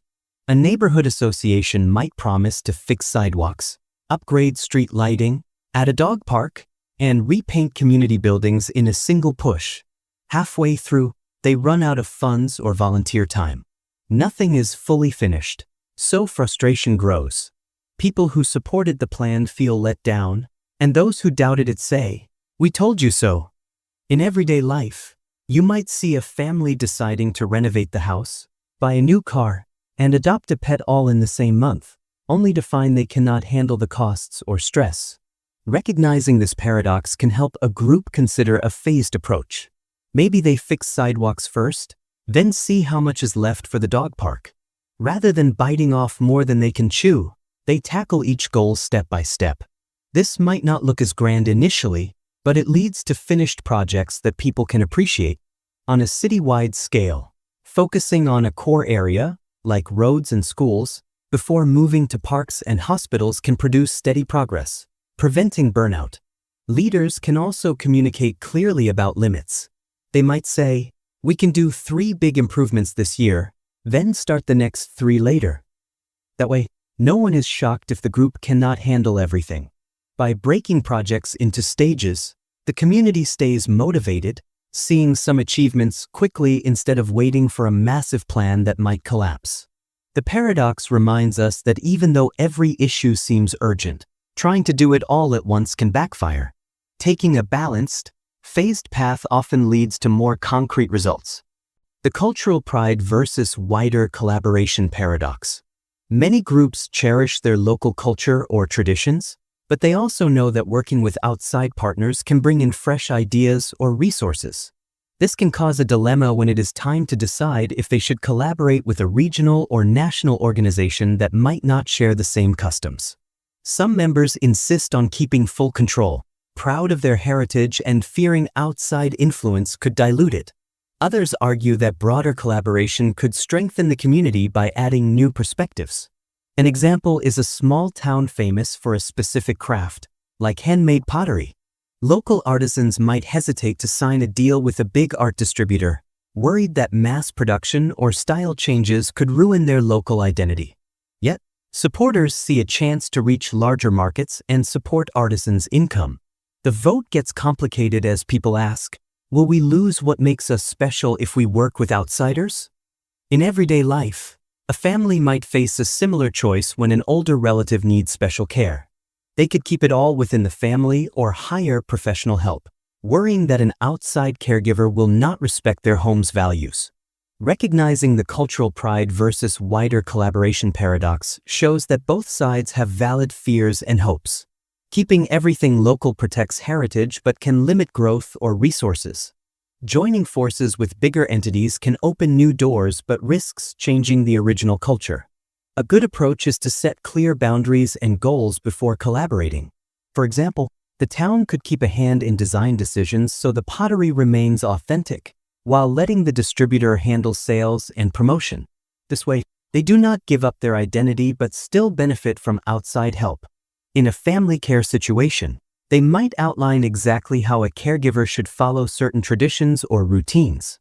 By creating guidelines, people preserve what matters most while allowing positive changes. In the end, the paradox tells us that there is no simple answer to staying independent or partnering with bigger groups. Communities must balance pride and tradition with the possible advantages of opening up. By having honest talks and clear rules, they can protect their core identity and still grow through collaboration. The small distinctions becoming big fights paradox. Groups sometimes share most of their views, but they end up fighting over tiny differences. This can confuse people watching from outside, who see the groups as almost identical. For instance, two environmental associations might both want to protect rivers, yet they argue over a minor detail like the best type of cleanup methods. These small distinctions become symbols of identity or pride, sparking bigger disagreements than if they had totally different goals. It's almost like they are too close, so they clash over the tiniest gaps. In a family, siblings might have nearly the same taste in music but fight over one band they disagree on. Outsiders cannot understand why it causes such drama. The paradox is that being similar can sometimes highlight the minor ways we differ, turning them into bigger issues than they need to be. Recognizing this helps a group avoid wasting energy on small battles. They realize they share many core beliefs, so letting tiny details spark huge conflicts makes little sense. When it comes to voting, these subtle splits might slow decisions. If a committee mostly agrees on a plan's main goal but argues about a minor rule, they could spend hours debating something that does not change the overall outcome much. A helpful approach is to step back and ask, do we really want to jeopardize the whole plan over this tiny point? If not, the group can find a quick compromise or let each side handle it their own way in smaller subprojects. Another strategy is to remind each other of the larger mission. If the committee focuses on protecting rivers, they might say, we all want cleaner water, so let's not let one detail keep us from moving forward. Sometimes, letting minor differences stand is okay if it means progress on the bigger goal. In the end, the small distinctions becoming big fights paradox warns us that groups with much in common can still be torn apart by little arguments. Recognizing how small the disagreement really is can help them stay united on what matters most. This approach makes sure the main objective does not get lost in the shuffle of tiny disputes. The skepticism toward achievement paradox. It can feel frustrating when people pour effort into a goal, yet some in the group remain skeptical about whether it is really worth doing. While a few believe every small success counts, others wonder if any achievement can last. This divide makes voting tough because those with doubts often do not want to commit time or money. Meanwhile, the believers worry that constant questioning will kill motivation. Picture a local board proposing a community festival to celebrate local talent. Supporters argue it will boost morale and bring people together. The skeptics say it might draw attention briefly, then fade away, leaving the group back where it started. Both sides care about the community, but they have different views on whether short-lived achievements still have value. In everyday life, You might see someone hesitate to redecorate a room because they suspect styles will change and the place will look outdated in a few years. Recognizing the skepticism toward achievement paradox helps everyone see why some group members hold back, even on seemingly positive projects. One way to handle it is to agree on clear goals. If the group wants immediate benefits like fun or connection, they can accept that not everything must last forever. On the other hand, it is also fair for skeptics to ask if the resources spent today could be used for something longer lasting. A balanced approach might involve smaller, lower-cost events or pilot programs, so the group can learn what works without risking a large failure. If it succeeds and people enjoy it, they might come around for bigger plans next time. By acknowledging that doubts can arise from caring about real impact, the group avoids labeling skeptics as negative for no reason. This helps build trust among members. In the end, the paradox shows that not all achievements need to be permanent to matter. Sometimes, a temporary boost can inspire hope or bring people together, and that alone might be enough to make the effort worthwhile. The searching for one perfect solution paradox. There is a common urge for a single fix that solves everything, yet real problems often need a mix of ideas. This can create deadlock in voting sessions when a committee waits for a flawless plan no one can criticize. In a neighborhood with issues like potholes, poor lighting, and lack of community events, members might assume there must be one grand project that tackles it all. They hold endless meetings, hoping to find that magic answer. Meanwhile, smaller actions that could help each issue go undone, and people grow frustrated. At home, someone might delay cleaning or rearranging until they find the perfect system, while daily mess builds up. Recognizing the searching for one perfect solution paradox helps groups see that a single approach rarely solves every concern at once. A more realistic way is to break the problem into parts, fix the potholes, install better streetlights, and plan small gatherings. Each step may seem minor, but together they can bring big improvement. If the board tries to blend all tasks into one master solution, it might become too large, too expensive, or too slow to deliver results. By accepting that multiple small efforts can be valuable, people free themselves from chasing perfection. They can vote on targeted steps, giving each a clear purpose. This also lowers risk. If one idea fails, it does not sink the entire plan. In everyday life, you might fix your budget by cutting certain expenses, seeking a small raise, and improving your skills over time, rather than waiting for a dream job that solves all financial worries. Communicating this mindset to group members helps them realize it is okay if a plan covers only part of the problem. They can always revisit what remains. In the end, this paradox reminds us that big issues often need many little fixes. The search for an all-in-one cure can stall progress and leave people feeling stuck. Trying smaller solutions first may not sound exciting, but it can produce steady results that build confidence and set the stage for further improvements. The conflict avoidance paradox.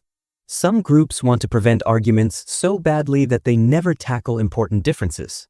This is the conflict avoidance paradox, where everyone wants harmony, but true unity requires addressing real disagreements. In a town hall meeting, some might say, "Let's not fight, just do what keeps the peace." However, buried conflicts can resurface even worse later. For example, if residents disagree on how to spend limited funds, pushing them to just get along might lead to a shallow compromise that solves nothing. A year later, budget problems explode into bigger feuds. In everyday life, you might see parents who avoid talking about discipline styles, hoping not to upset each other. Yet their child gets mixed signals, causing more stress later. Recognizing the conflict avoidance paradox is crucial because it shows that sometimes facing a dispute is healthier than ignoring it. The group can create rules for respectful debate, allowing each side to voice concerns without personal attacks. They might also set a time limit or certain steps for discussion, so the conflict does not drag on. The goal is not to fight but to clarify real needs and find a workable solution. An example might be a homeowners association that truly listens to both the pro-renovation crowd and the keep everything quiet side. By acknowledging each side's fears and hopes, they can craft a middle path instead of faking agreement. If they never talk about it, Hidden resentment builds, possibly harming the community bond. Conflict itself is not bad. It reveals deeper issues. Addressing those issues can lead to solutions that unify the group more solidly. People sometimes think that no conflict means perfect harmony, but it can also mean topics are avoided to keep a false peace. Accepting that disagreement is part of any group effort allows members to handle it constructively. They also learn that dealing with tensions early can save them from bigger problems.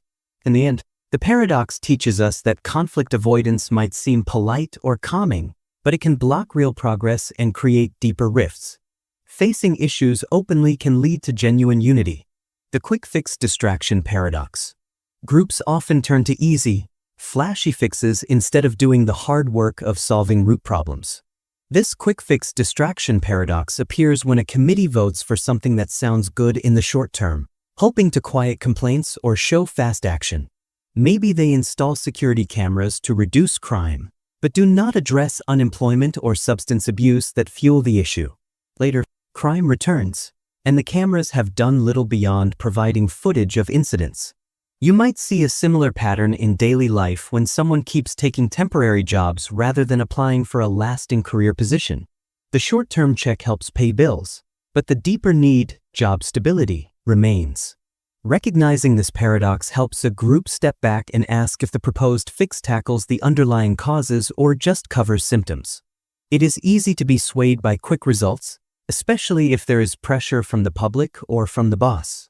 However, after the initial success fades, the real issue still sits there. Sometimes, a short-term fix can buy time while the team works on a bigger plan, but that only helps if they truly do the deeper work. If they let the shiny band-aid trick them into thinking everything is solved, they might never return to the serious problem. A good example is a town with aging water pipes that keep leaking. Replacing a small section might calm residents for now, but if the entire system is old, leaks will pop up again. It is not that quick actions are always wrong, but they need to fit into a larger plan. Groups can handle this by setting goals for long-term solutions and ensuring quick fixes serve as steps rather than final answers. In the end, the quick fix distraction paradox warns us that short, flashy moves can fool everyone into thinking progress is made. Real improvement often requires steady, sometimes slow work on the bigger issue. Being honest about that can reduce wasted effort and let the group use quick actions wisely without ignoring the real cause of the problem. The inconsistent rules paradox. It happens a lot. A group sets certain rules but then makes exceptions whenever it gets inconvenient. This inconsistent rules paradox can confuse everyone because no one knows if a rule truly matters. For example, a club might say that meetings start at 7 p.m. sharp, but if the popular or influential members show up late, they wait for them anyway. Over time, others see no reason to arrive on time. Then the rule becomes meaningless, even though it was meant to keep things on track. In a family, parents might set a bedtime for children but ignore it whenever they are tired themselves. The children quickly learn that the bedtime is flexible. Recognizing this paradox is important for voting and for daily life, because it reveals that a rule has little impact if exceptions keep popping up without any good reason. People lose trust in the system, thinking rules only apply to some. The next time the group tries to enforce a different rule, members might question if they should bother following it. One way to prevent this is to talk openly about potential exceptions from the start. Maybe the club acknowledges that if there is bad weather or an emergency, they will wait 15 minutes before calling the meeting to order.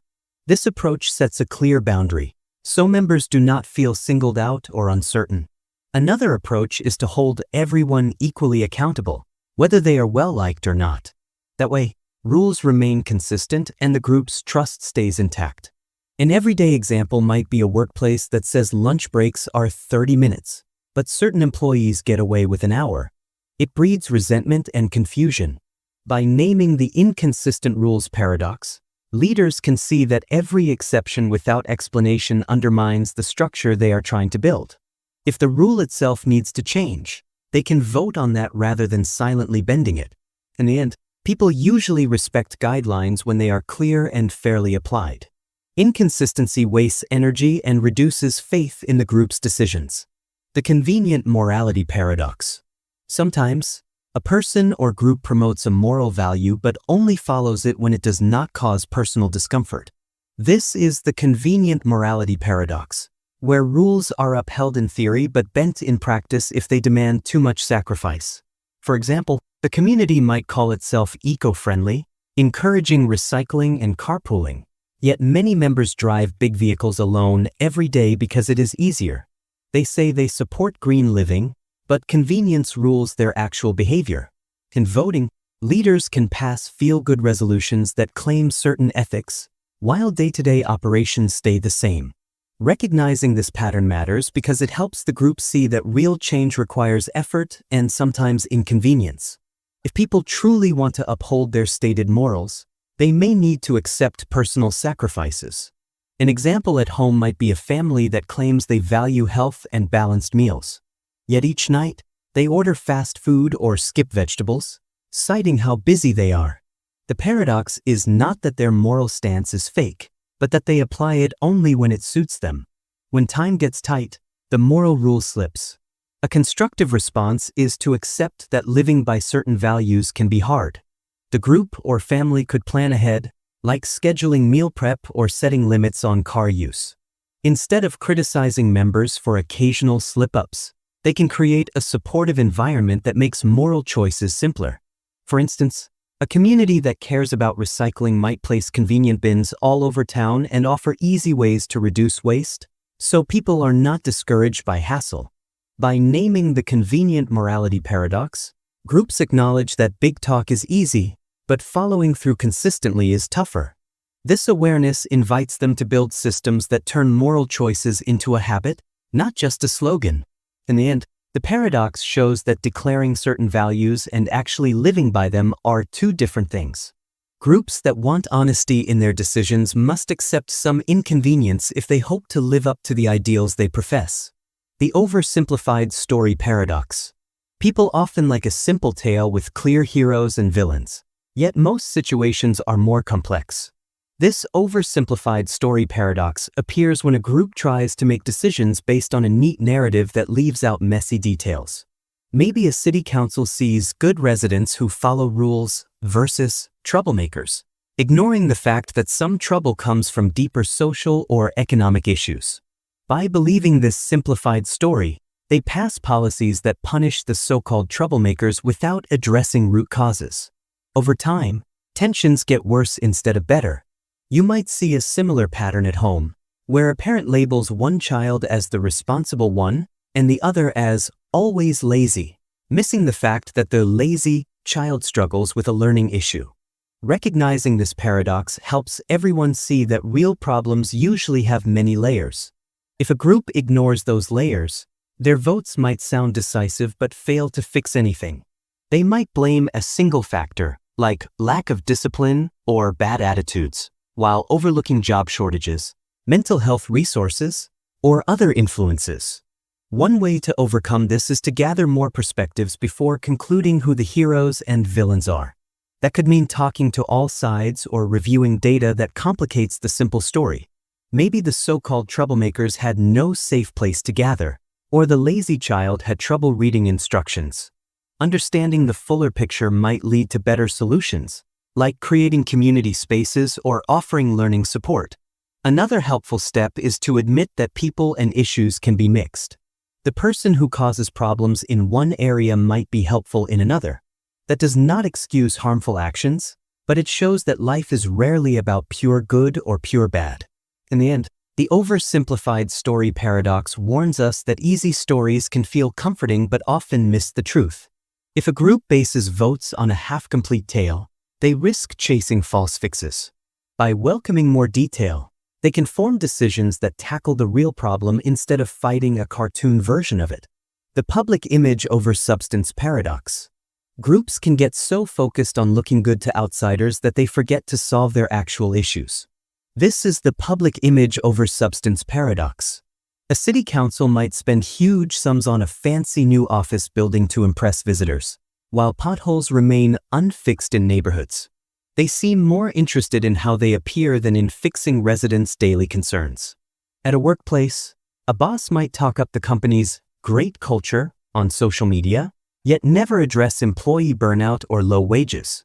The paradox arises because chasing image can temporarily boost popularity, but it leaves serious problems untouched, which eventually undermines that good image. Recognizing this helps a community see that real improvements matter more than surface-level polish. A group might want to hold a flashy event to show everything is wonderful, but if basic services are neglected, people feel frustrated once the event ends. Over time, trust weakens because people notice the gap between outward appearances and daily reality. A better approach is to tackle substance first. If roads are smooth and city services run well, visitors and residents alike will see actual quality without the group having to brag. In everyday life, someone might post photos of a happy family on social media while ignoring ongoing conflicts at home. Their public face looks perfect, but the real issues remain. In a voting context, committees might pass resolutions praising their accomplishments, yet fail to pass the budgets or laws needed to support them. One way to avoid this is to set measurable goals. For instance, fix a target number of potholes or improve employee satisfaction scores. These real achievements will naturally reflect well on the group. Meanwhile, they can keep some budget for communications or public events, but not let that overshadow true needs. In the end, the public image over substance paradox warns us that a shiny surface may fool people only for a short time. Substance builds lasting respect. Groups that invest in genuine solutions earn trust that no public relations campaign alone can maintain. By prioritizing what actually works, they create a positive image that endures. The tug-of-war for credit paradox.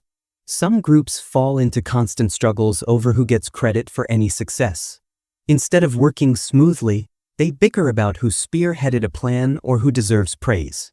This tug-of-war for credit paradox can slow down voting because everyone fears their contributions will be overlooked.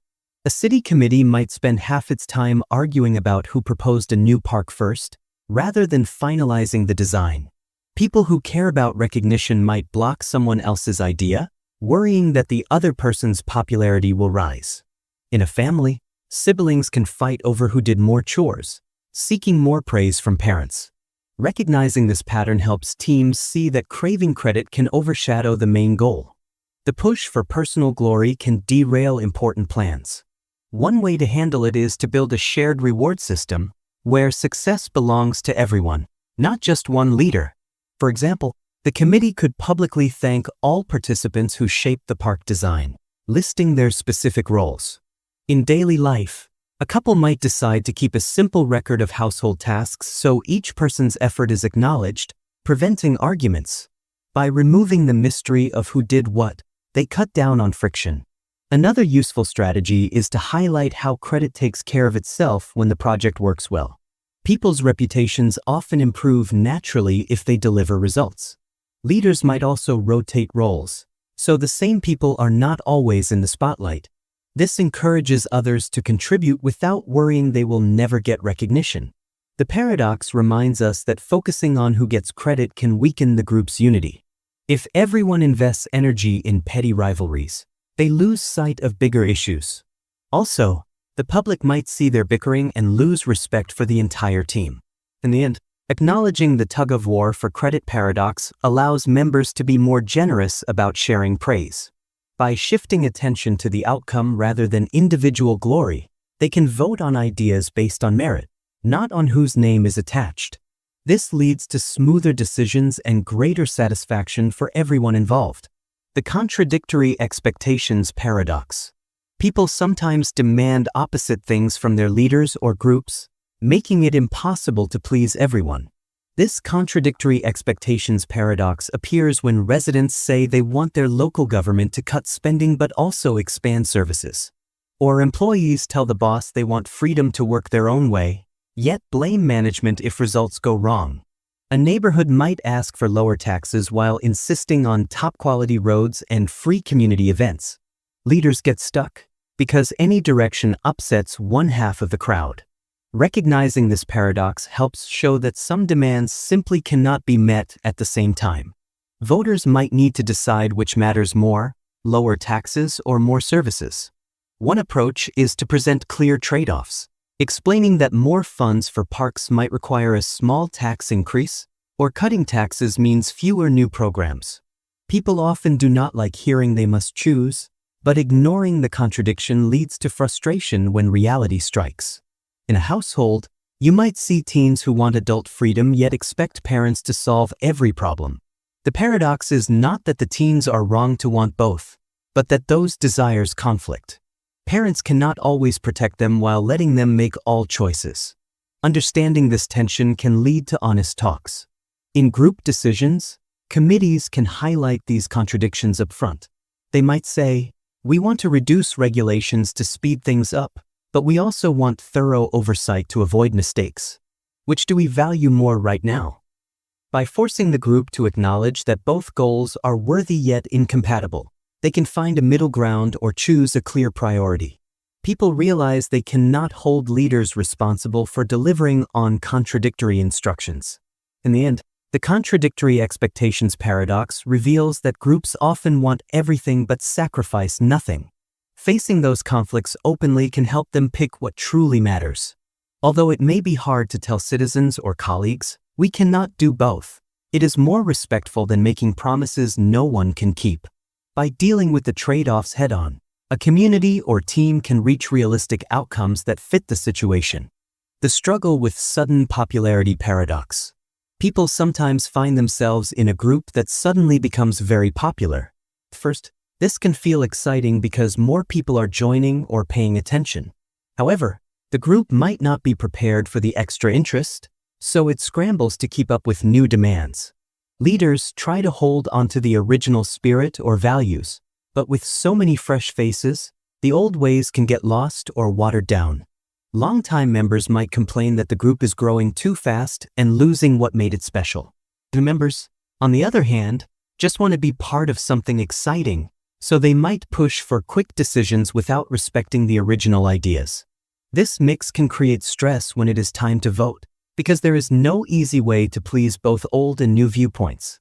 In everyday life, a similar situation might happen to a local restaurant that suddenly becomes the hot spot. Lines start forming, the staff feels overwhelmed, and loyal customers who once loved the cozy atmosphere now see a crowded place they barely recognize. The owner might expand to meet demand, but that can change the restaurant's personal touch. Some argue that growth is always good, while others miss the old charm. Recognizing this struggle with sudden popularity paradox helps groups step back and ask if growth is happening too fast. Maybe they need better ways to welcome newcomers while also respecting the group's history. That might include a simple orientation or small events where new and old members can chat about the group's core values. A voting process could also give longtime members a voice in guiding big changes, so they do not feel ignored. By naming this paradox, leaders and members can share concerns openly. They can talk about whether they want to keep expanding or set limits so the group stays manageable. If growth continues, they might set up new structures, like committees or subgroups, to handle different tasks, so the main group does not lose track of its identity. In the end, the sudden rush of popularity can be a blessing or a burden. Handling it with clear communication and planning can help everyone stay connected to what made the group special in the first place. The fear of being average paradox. Often, people push for excellence and set very high standards. While aiming for excellence can be great, it can also create a strong fear of being just average. In a group, this might show up when members feel pressured to produce big, impressive results, even for small tasks. During a vote on something simple, like choosing a color scheme for a website or deciding a community event theme, some might want a huge impact, thinking that anything ordinary is not worth doing. Others might argue that a simple solution works just fine and meets everyone's needs. That is where the fear of being average paradox comes in. The idea that if it is not spectacular, it seems like a failure. You might see a personal example when a student feels that getting a decent grade is not enough, so they get extremely upset if they do not earn top marks every time. They might ignore other important parts of life, like friendships or hobbies, all because they fear being called average. In a group setting, This attitude can slow decisions because members keep raising the bar higher. They might reject a realistic option, waiting for some extraordinary plan that never arrives. Or if they do pick a grand plan, it might cost more time and resources than necessary. Recognizing the fear of being average paradox can help a team see that not every project needs to be groundbreaking. Sometimes, an ordinary fix solves the problem well. If the group's time is limited or if they have multiple goals, a humble but steady approach might be the smartest move. A good strategy is to decide early whether something really needs to be special. For example, if a committee is only choosing decorations for a modest event, they could say, "We're fine with a simple plan that fits our budget." That statement frees people from feeling they must go above and beyond for every detail. In the end, wanting excellence is not bad, but letting the fear of mediocrity control all decisions can cause burnout or missed deadlines. By accepting that some solutions can be average but effective, a group can save energy for the moments when true excellence is truly required. The unfinished conversation paradox. Sometimes, a group keeps having the same debate because it never fully closes the topic. They might discuss an issue halfway, run out of time, and promise to return to it later, but never do. Over weeks or months, the same points pop up again and again, creating frustration. People start feeling that the group talks a lot yet settles little. This unfinished conversation paradox can waste energy, as everyone repeats their views without moving forward. It is like a circular path nobody knows how to leave. In a family, it might happen when deciding on a house rule. Some want strict curfews, others want flexible times. They talk about it at dinner, but real agreement never happens. Each time it comes up, tension builds. In official meetings, the paradox can appear when an agenda is too long or a leader avoids tough topics. They might skip to easier items, hoping to keep the peace. However, the ignored issue remains, and later resurfaces with added annoyance. Recognizing this pattern is the first step to breaking it. One solution is to schedule enough time or break the main issue into smaller parts, ensuring the group can fully handle each piece. Another strategy is to assign tasks. Maybe form a small subcommittee to draft a plan, then bring it back for a clear yes or no vote. A family can do something similar by setting a specific time to finalize the curfew rule, letting everyone share their concerns and needs. If they cannot agree, they might pick a trial period or a middle ground, but they commit to a real decision for now. By closing the conversation with a definite outcome, even a temporary one, people feel progress. They can revisit it after the trial to see if it works, rather than leaving it in limbo. In the end, the unfinished conversation paradox shows that unresolved issues do not disappear simply because we stop talking about them. They linger and often return at worse moments. By facing the topic openly, granting enough time, and deciding on clear next steps, a group can finally move on. This reduces frustration and saves everyone's time and patience for other matters. The intense focus on one big goal paradox. Groups can sometimes focus so much on a single major goal that they ignore smaller needs all around them. People put all resources, energy, and meetings toward that one ambition, hoping it will bring a huge payoff. While this might lead to a great result in one area, other issues can pile up or get worse. For example, a city council might pour everything into building a large sports arena, believing it will attract tourism and revenue. Meanwhile, local roads crumble, libraries go underfunded, and community centers struggle. This is the intense focus on one big goal paradox. It feels logical because big projects can be exciting, but letting the rest decay can harm the overall quality of life. At home, you might see a parent who invests all their attention in training a child for a sports scholarship but overlooks the child's other interests or emotional needs. In the long run, the child might resent losing out on a balanced childhood. Recognizing this paradox helps leaders understand that while ambitious goals can unite people, ignoring daily problems can lead to new crises. A better approach might include setting aside a reasonable portion of the budget and time for routine maintenance or other small projects, ensuring nothing critical falls apart. Groups can also rotate focus over time. For instance, they could devote 1 year to the big arena project, but still keep an ongoing plan for roads and basic public services. In everyday life, a family aiming to pay off a major debt might still schedule modest outings or mental health breaks. Doing so prevents burnout or neglect of other important aspects of life. People involved in the project can celebrate small milestones outside the main goal, keeping morale up. In the end, the intense focus on one big goal paradox reminds us that we are not one-track beings. Communities, organizations, and families have multiple needs all at once. Pushing too hard on a single aim can damage everything else. By striking a balance between the grand vision and the little everyday essentials, groups can thrive overall. That balanced approach might actually make the big goal more likely to succeed, because people remain healthier and the foundation stays strong. The polite silence paradox. Some groups think it is rude to disagree in public, so they pretend everything is fine even when it is not. This polite silence paradox can cause tension because, on the surface, people act like they support the plan, but deep down they have complaints or doubts. Later, these hidden feelings might erupt in unexpected ways, such as someone quitting or voting against a proposal out of nowhere. Friends might say they love each other's company but secretly find certain habits irritating, never bringing it up until they cannot stand it anymore. At that point, it becomes a bigger problem than if they had just spoken earlier. Recognizing this paradox helps members see that politeness and honesty can work together, but it takes careful effort. Instead of silently nodding, they can learn to voice concerns kindly.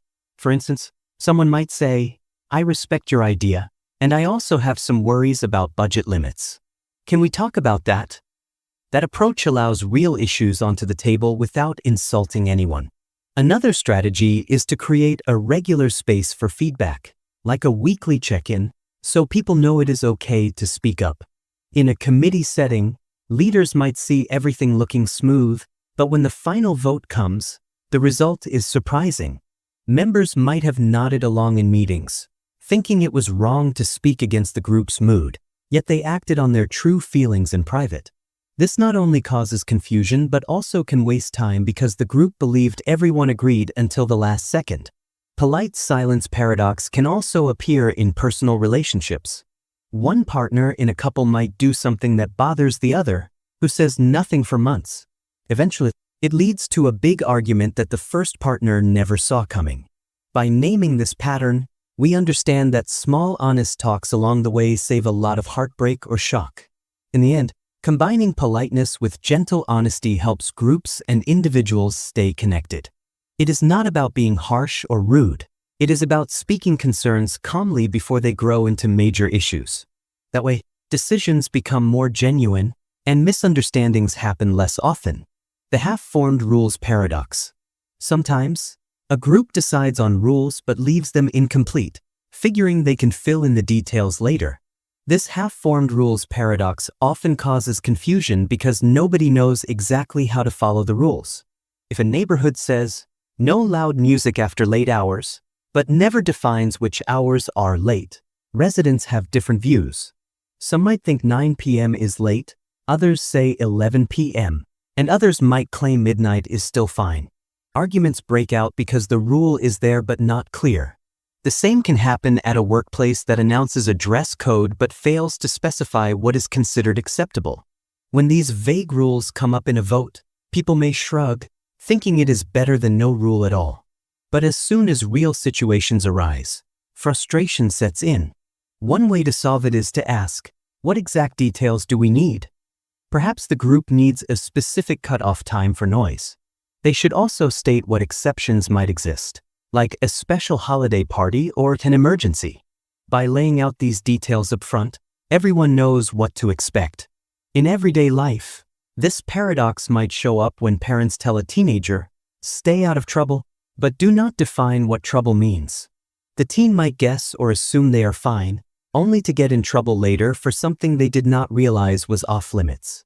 Recognizing the half-formed rules paradox pushes committees and families to be precise. If they do not want to handle every small detail, they can at least create a process for clarifying questions. Maybe a phone line or an email people can use to ask about specific cases. Having half-formed rules can be worse than having no rules at all, because it leads to misunderstandings. People think they are following the guidelines, yet others see them as breaking them. By finishing the rules or offering a clear way to interpret them, the group reduces conflicts. In the end, this paradox reminds us that good intentions are not enough. Without practical details, rules leave too much to guesswork, causing confusion and tension whenever disagreements pop up. The assumed agreement paradox. Groups sometimes act as if everyone agrees on a core principle, but they never actually check. This is the assumed agreement paradox, where people skip the step of confirming shared beliefs because they think it is obvious. For example, a community service club might assume that all members want to focus on helping the homeless. Some members might quietly prefer working with seniors or children, but they never say anything because it seems everyone else is set on the homeless cause. Over time, those quieter members feel disconnected and might stop participating in voting situations. Assumed agreement can lead to a big shock when ballots do not match the group's unspoken assumption. Leaders might push a certain policy, sure that it is what everyone wants. Then, in a secret vote, the policy fails. They wonder why, since it always seemed like everyone was on board. Recognizing this paradox helps people realize that checking for true agreement is necessary. One way is to do a simple poll or ask each member to speak individually about how they feel. If the answers vary, at least the group learns about it early. In everyday life, a couple might assume they share the same view about saving money for future needs, only to find one partner would rather spend on enjoying the present. When a big expense appears, the hidden disagreement comes out. The solution is to ask each other directly, how do you really feel about our saving plan? That can avoid messy misunderstandings later. Addressing the assumed agreement paradox means encouraging honest input, even if it creates small conflicts. A quick show of hands at a meeting might reveal that only half want to focus on the homeless cause, while the other half have different passions. From there, the club could vote to split their efforts or rotate projects, satisfying more members. That is better than members dropping out quietly because they never felt heard. In the end, noticing this paradox stops the group from living in a bubble. It reminds everyone that real agreement should be confirmed, not just guessed. A little effort to gather true opinions can prevent bigger troubles down the road. The chasing endless growth paradox. Some groups believe that if they keep growing, adding more members, money, or projects, it is always a sign of success. They hardly consider stopping or maintaining what they have, which leads to the chasing endless growth paradox. It feels like they must get bigger or they are failing. For a volunteer organization, growth might mean more volunteers or bigger events every year, but eventually, they may get too large to manage well. The quality of work can drop, or existing members feel lost. In a business, endless growth might drive rapid hiring or new product lines that strain budgets. Recognizing this paradox allows people to ask, is bigger always better?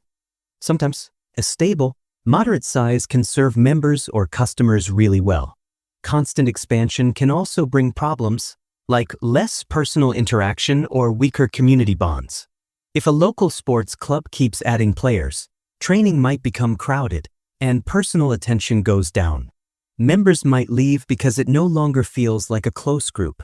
A balanced approach could involve capping membership or forming multiple smaller chapters rather than one massive group. In everyday life, you might see a family that keeps upgrading to a bigger house, even though it increases their bills and stress.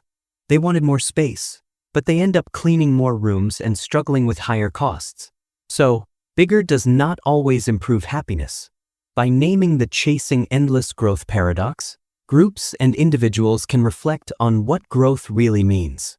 If the main goal is better quality of service or a better experience, maybe stable growth is enough, or even no growth for a while. Leaders should invite feedback. Do we actually want to become larger, or is it time to refine what we have? If the answer is truly expansion, then they can plan how to keep quality high. But if the group recognizes they are already at their sweet spot, they might skip that path. In the end, growth can be good, but chasing it blindly can wreck the very things that made the group special. It is okay to decide that staying the same size, or even shrinking a bit, is the best way to keep what really matters intact. The emotional attachment to old plans paradox. Groups sometimes hold on to old plans or traditions simply because they have invested so much emotion in them.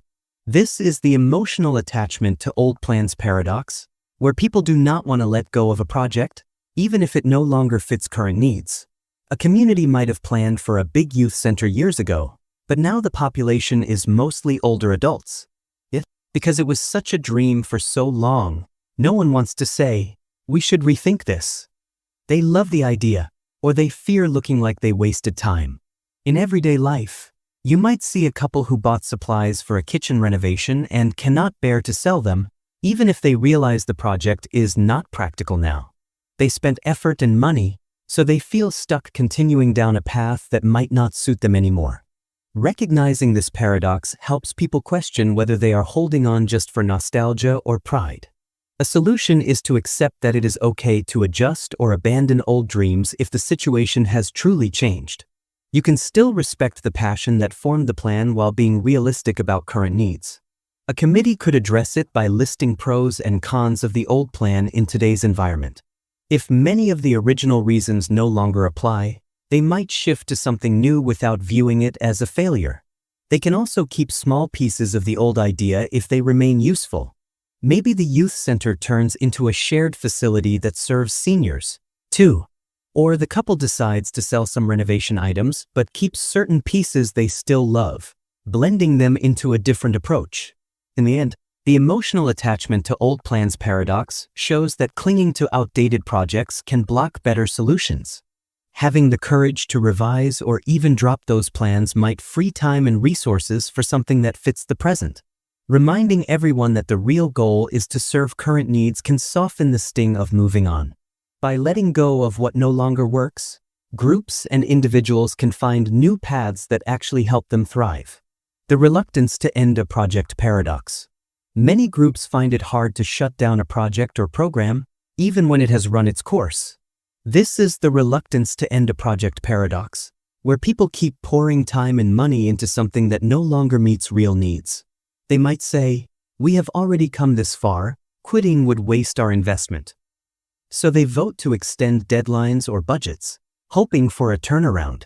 A community festival that once drew crowds could now be outdated, but longtime organizers keep it alive for sentiment. Attendance drops each year, volunteers are tired, yet stopping feels too sad. Recognizing this paradox helps leaders see that ending a project is not always a failure. Sometimes, finishing it allows fresh ideas to emerge. The festival could make way for a new event that suits current interests. In everyday life, you might see someone continuing night classes even after realizing the subject does not help their career, simply because they do not want to feel they threw away tuition money. But if they switch to a subject that truly supports their goals, they might find better success. A constructive method is to set clear review points. The committee could say, "We will evaluate this project in 6 months and decide if it still aligns with our main mission." If it does, they keep going. If not, they make a plan to close it gracefully. This stops the project from drifting on indefinitely out of habit. Another idea is to discuss the difference between sunk costs, money or effort already spent, and future benefits. Realizing that past spending does not have to dictate future choices can free a group from chasing a lost cause. In the end, the reluctance to end a project paradox warns us that not every ongoing effort remains useful forever. Being honest about whether a project still serves its purpose can save resources for new opportunities. If the group decides to end it, they can honor the achievements and lessons learned, then move on without guilt. By doing so, they leave space for something fresh that may better serve the community's current needs.